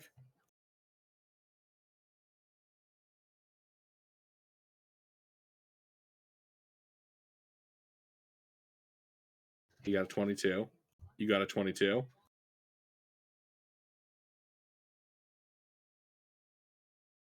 In this case, is the defender the vampire? Yes. Okay, so the vampire keeps hold of you. Well, shit, fire and same. Yep. Generally, the person who initiates the action is the attacker. Oh, okay. Yeah, it makes sense. Just it felt weird to be on the other end of that as the DM. Then, as a bonus action, I guess, because I tried to attack with my action, it didn't work. So, as a bonus action, I suppose I can. I don't have anything I can do to fight. I can't fight. Oh God. I see. He's already. That wouldn't help me none. I was gonna sanctuary, but that wouldn't help me none, because I'm already grappled.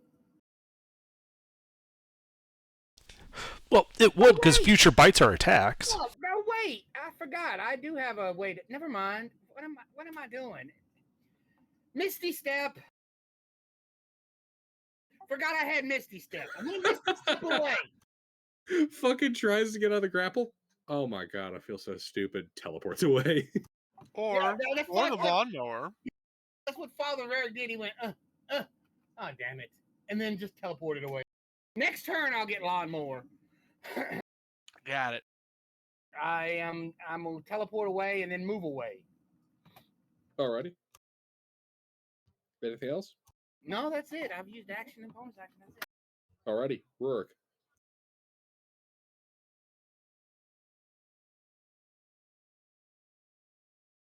All right. How far away are they?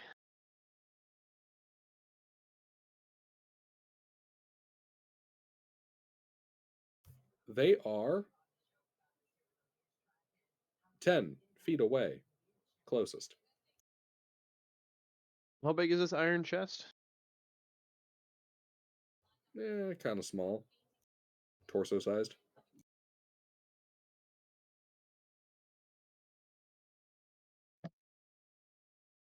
All right. How big is the room that we're in general?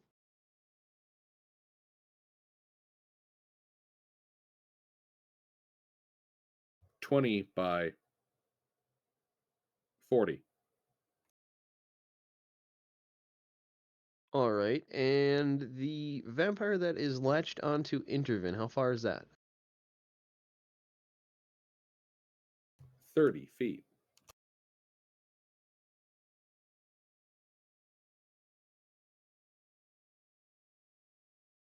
All right.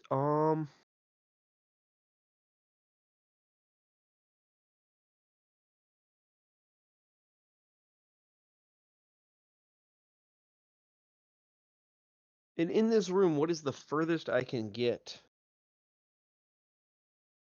from a vampire? You are basically at that point already.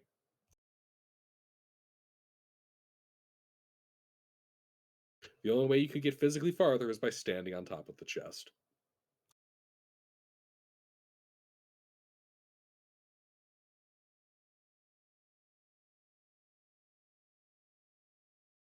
All right, then I will. Well, I'll take a shot at the one on Interven's back.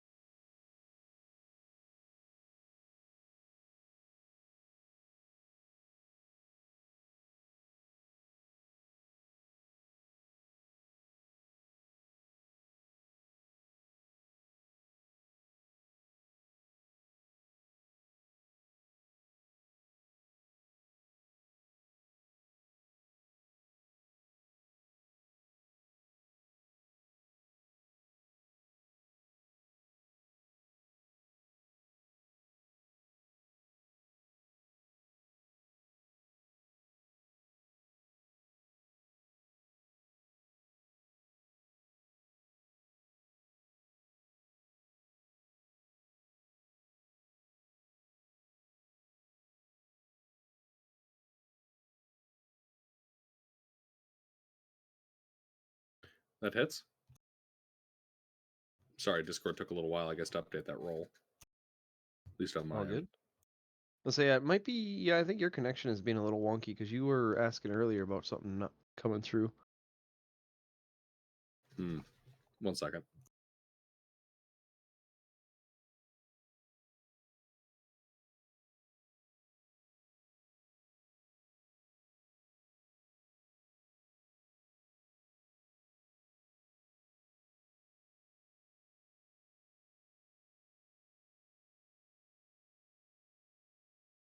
The DM has left to jiggle the cord. He's turning it off and back on again. Probably. To jiggle and wiggle. Oof, that's a good hit. All right, anything else? Oh yeah, and I have Piercer on this character. I will re-roll the 8 for a total of 21 less damage.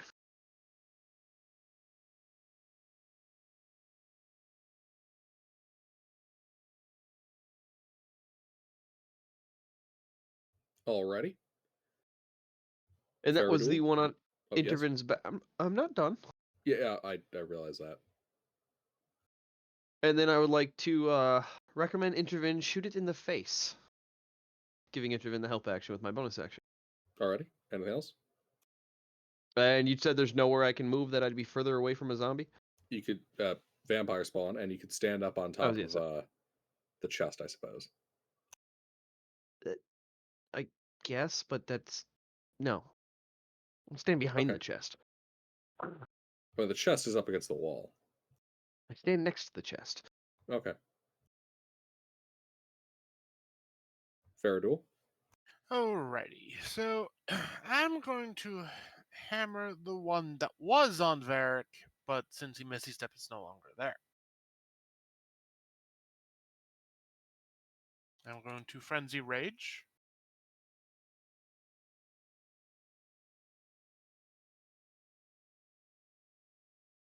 Oh yeah.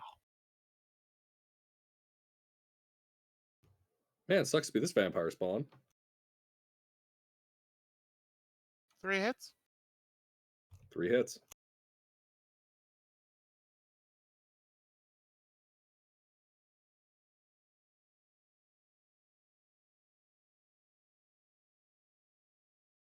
And that is a whole bunch of magical damage.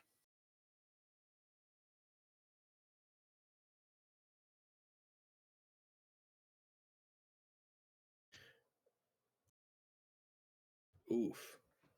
Bloodied. Anything else? Nope, that'll buy it. Alright, Amtar Isha. Well, Amtar's going to shoot the vampire that's on my back. 16 hit it. Yep. Does 8 fire damage. Isha is also going to shoot the vampire on my back. Does an 8 hit it? No.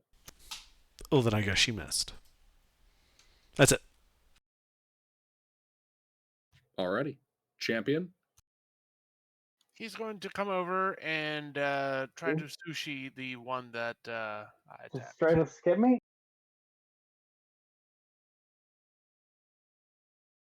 No. Just skip me. Yeah, he did. Oh, yes. Apparently, I did. Yes.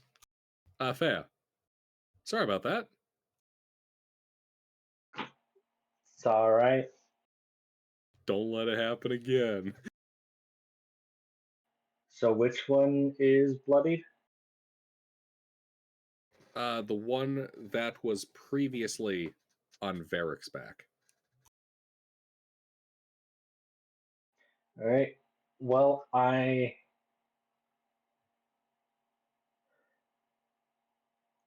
am going to attempt to finish it off.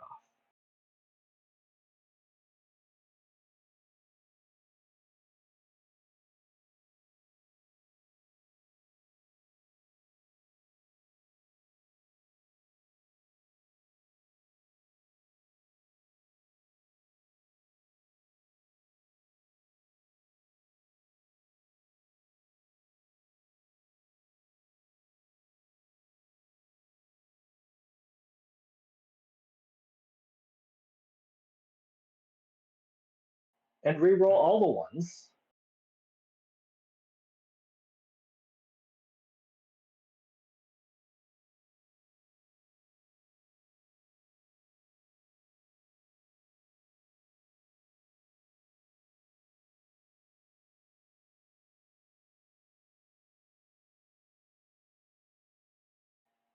And second wind.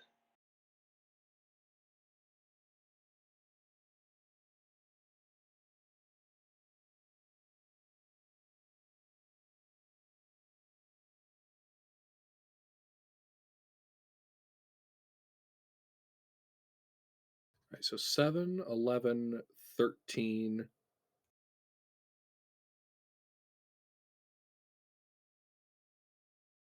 So the 13 replaced the 7, and the 16 replaced the 11. Okay, I got you. Thank you. That one's even more fucked up. Anything else? That's it. Champion? All right, now the champion's going to try to finish that one off.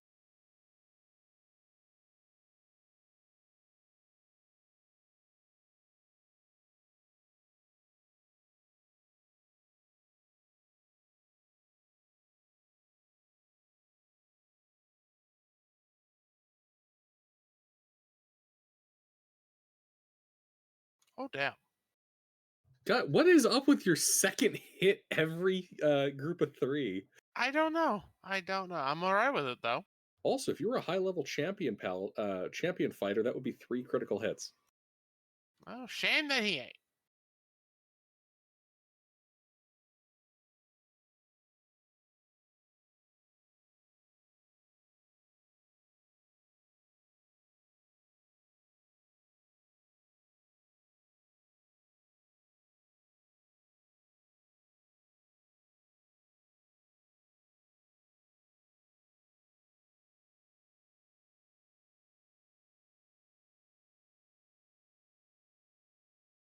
So there's that damage, and that's not magical.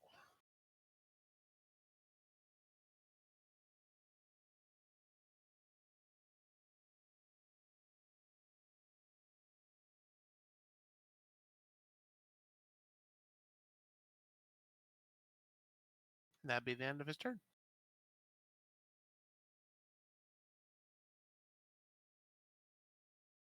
Alrighty.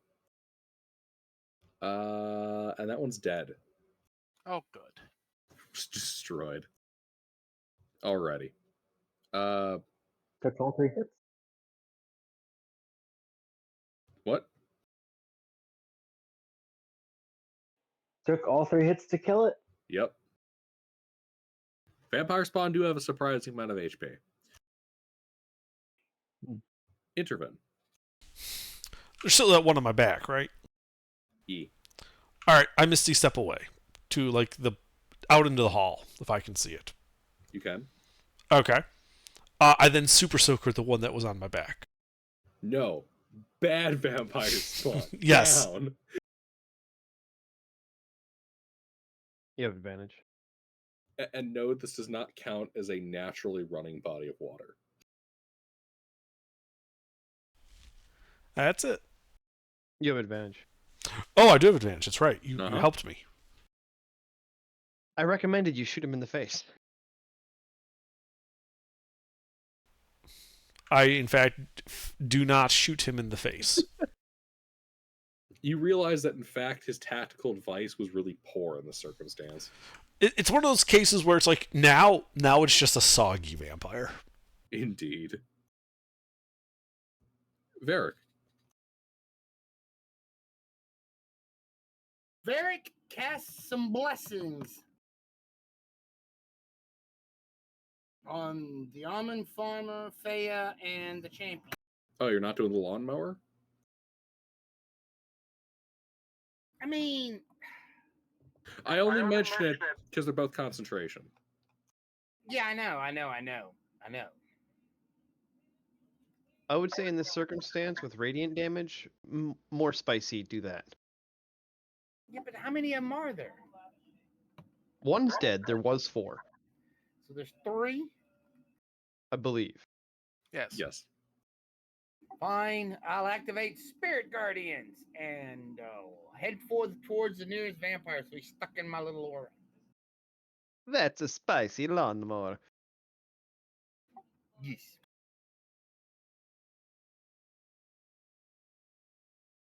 So I need a wisdom save from him.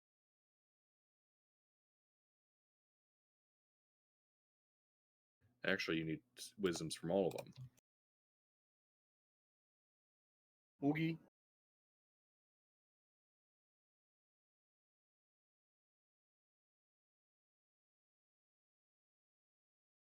Pass. Fail.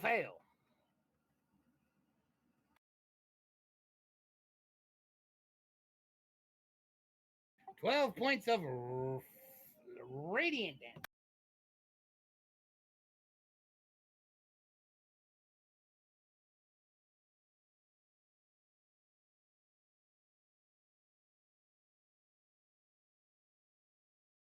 Hey, somebody run back and get Igata. We could use a paladin right now.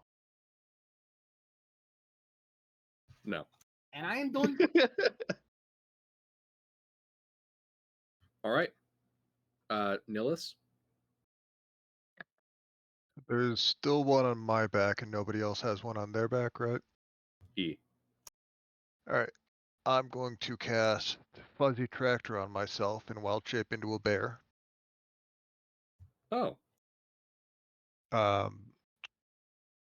Bonus action.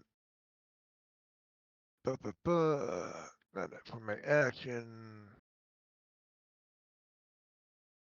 The vampire have to make a Yes. animal handling check to stay mounted. No. Action. I'm going to run hands with this guy and just claw the shit out of him. Are bears size large? Yes. Ah, 19 so to he hit. just lock grapple then.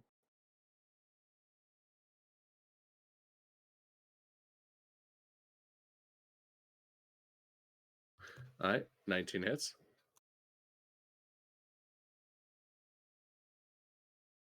For 11 magical slashing damage. And I don't think bears get multi-attack. Are you sure about that? It's not telling me I get multi-attack on the bear sheet. I'm What looking kind of for bear? cave bear. They have multi-attack. One with bite, one with claw. All right, I'll take that bite then.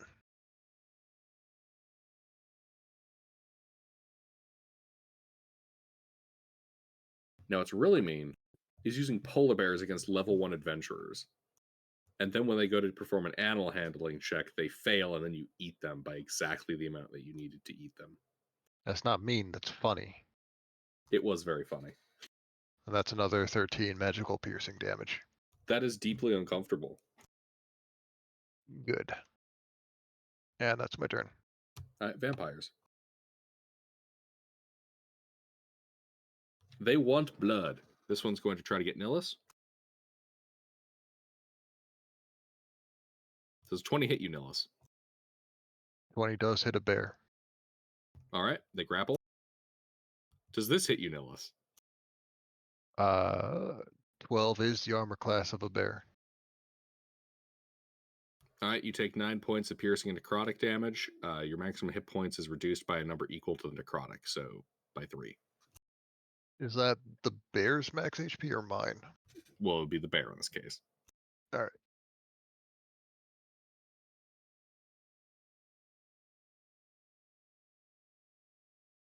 All right, next up, this guy's going to go after Fea.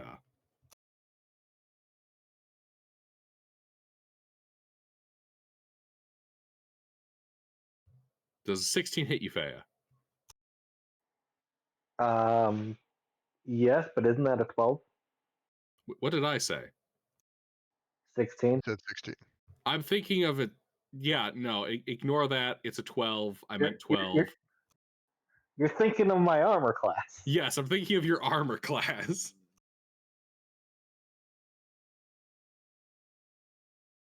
How about 13? Did either one of them start their round in my little buzz? Oh my god, yes, I'm getting way ahead of myself. Yes, they did, all 3. Kill them. They're not very good at attacking me. Wow, sucks to be these guys.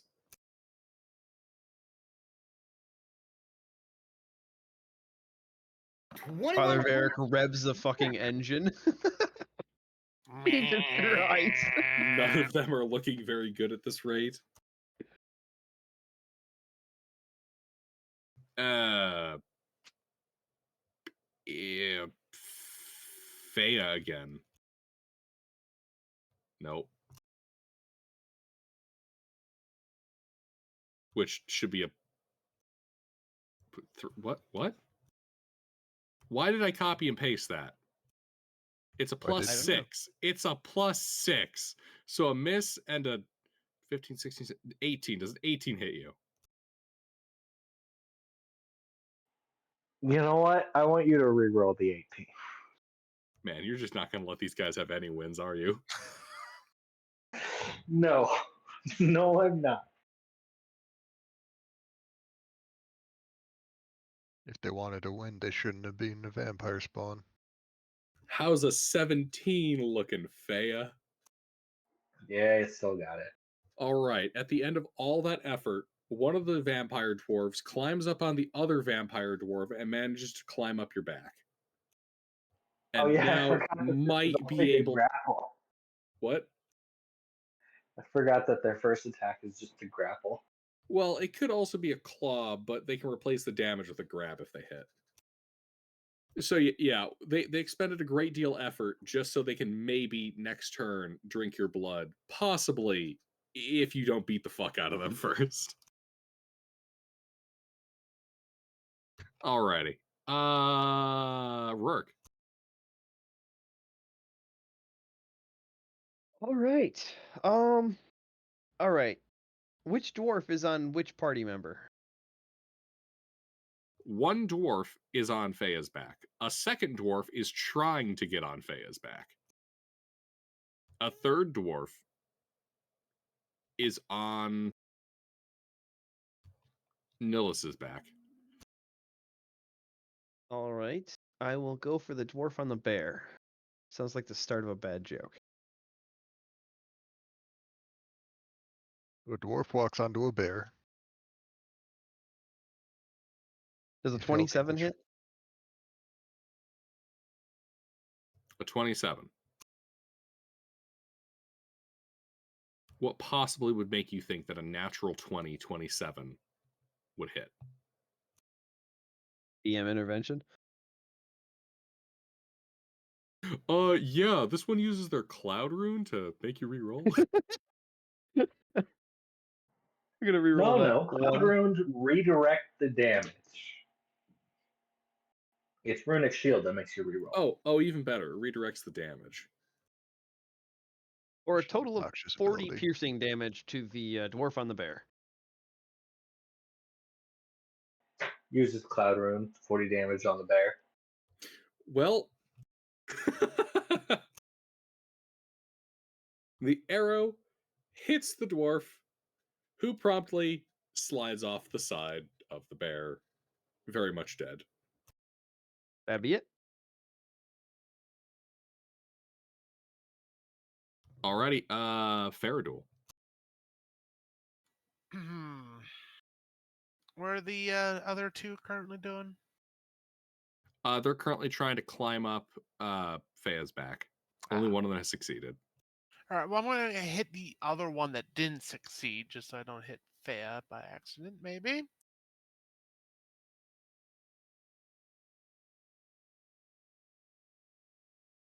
Oh, no natural 20s.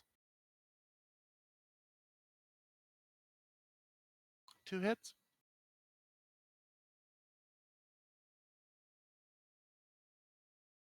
Yes. I forgot to double my sneak attack. They take 33 magical hammer damage.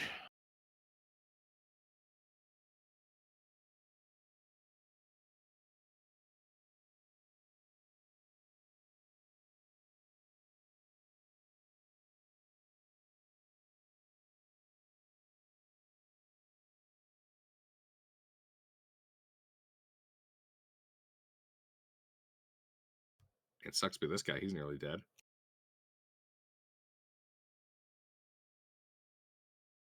Anything else? Nope, that's my turn. Amtar. And Isha. They're going to keep shooting the vampire spawn that was on my back, assuming it's still alive. It is still alive, yes?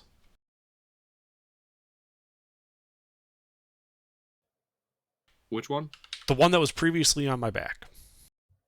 Yes. He is currently trying to climb up on Miss. Fea. And then Isha tries the same. 17. Hit. That is 14 cold damage minus 10 movement speed.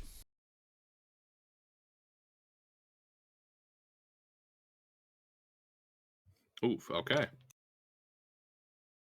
Anything else? Not from them. Alrighty. Fea.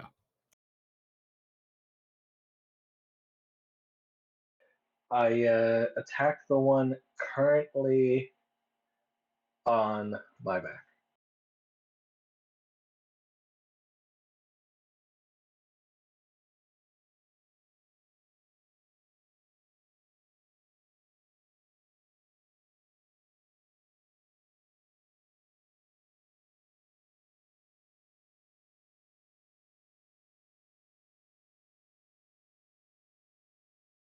And evidently murder it. Yeah, I don't think he's gonna have a good time. What do you mean by that? Roll 1 and 2. Are you sure?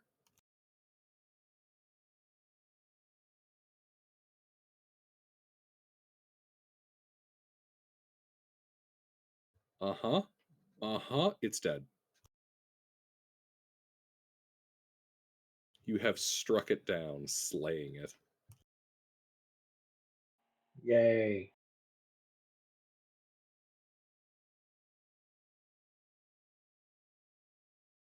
Alrighty. Anything else? Nah. Alright, the champion. The champion. Is there? Can he attack without possibly hitting Fea with the last little bastard? Yeah, it'd be possible to do. Excellent. He'll try to do that.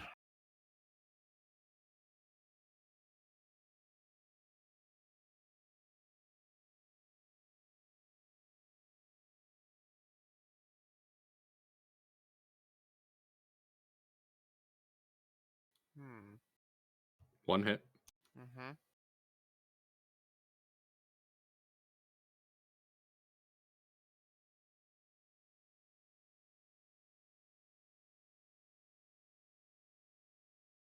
"21 slashing damage." That is enough to kill him. Oh, excellent. And you guys are out of a niche. Yay. I ended the combat with more hit points than I started with.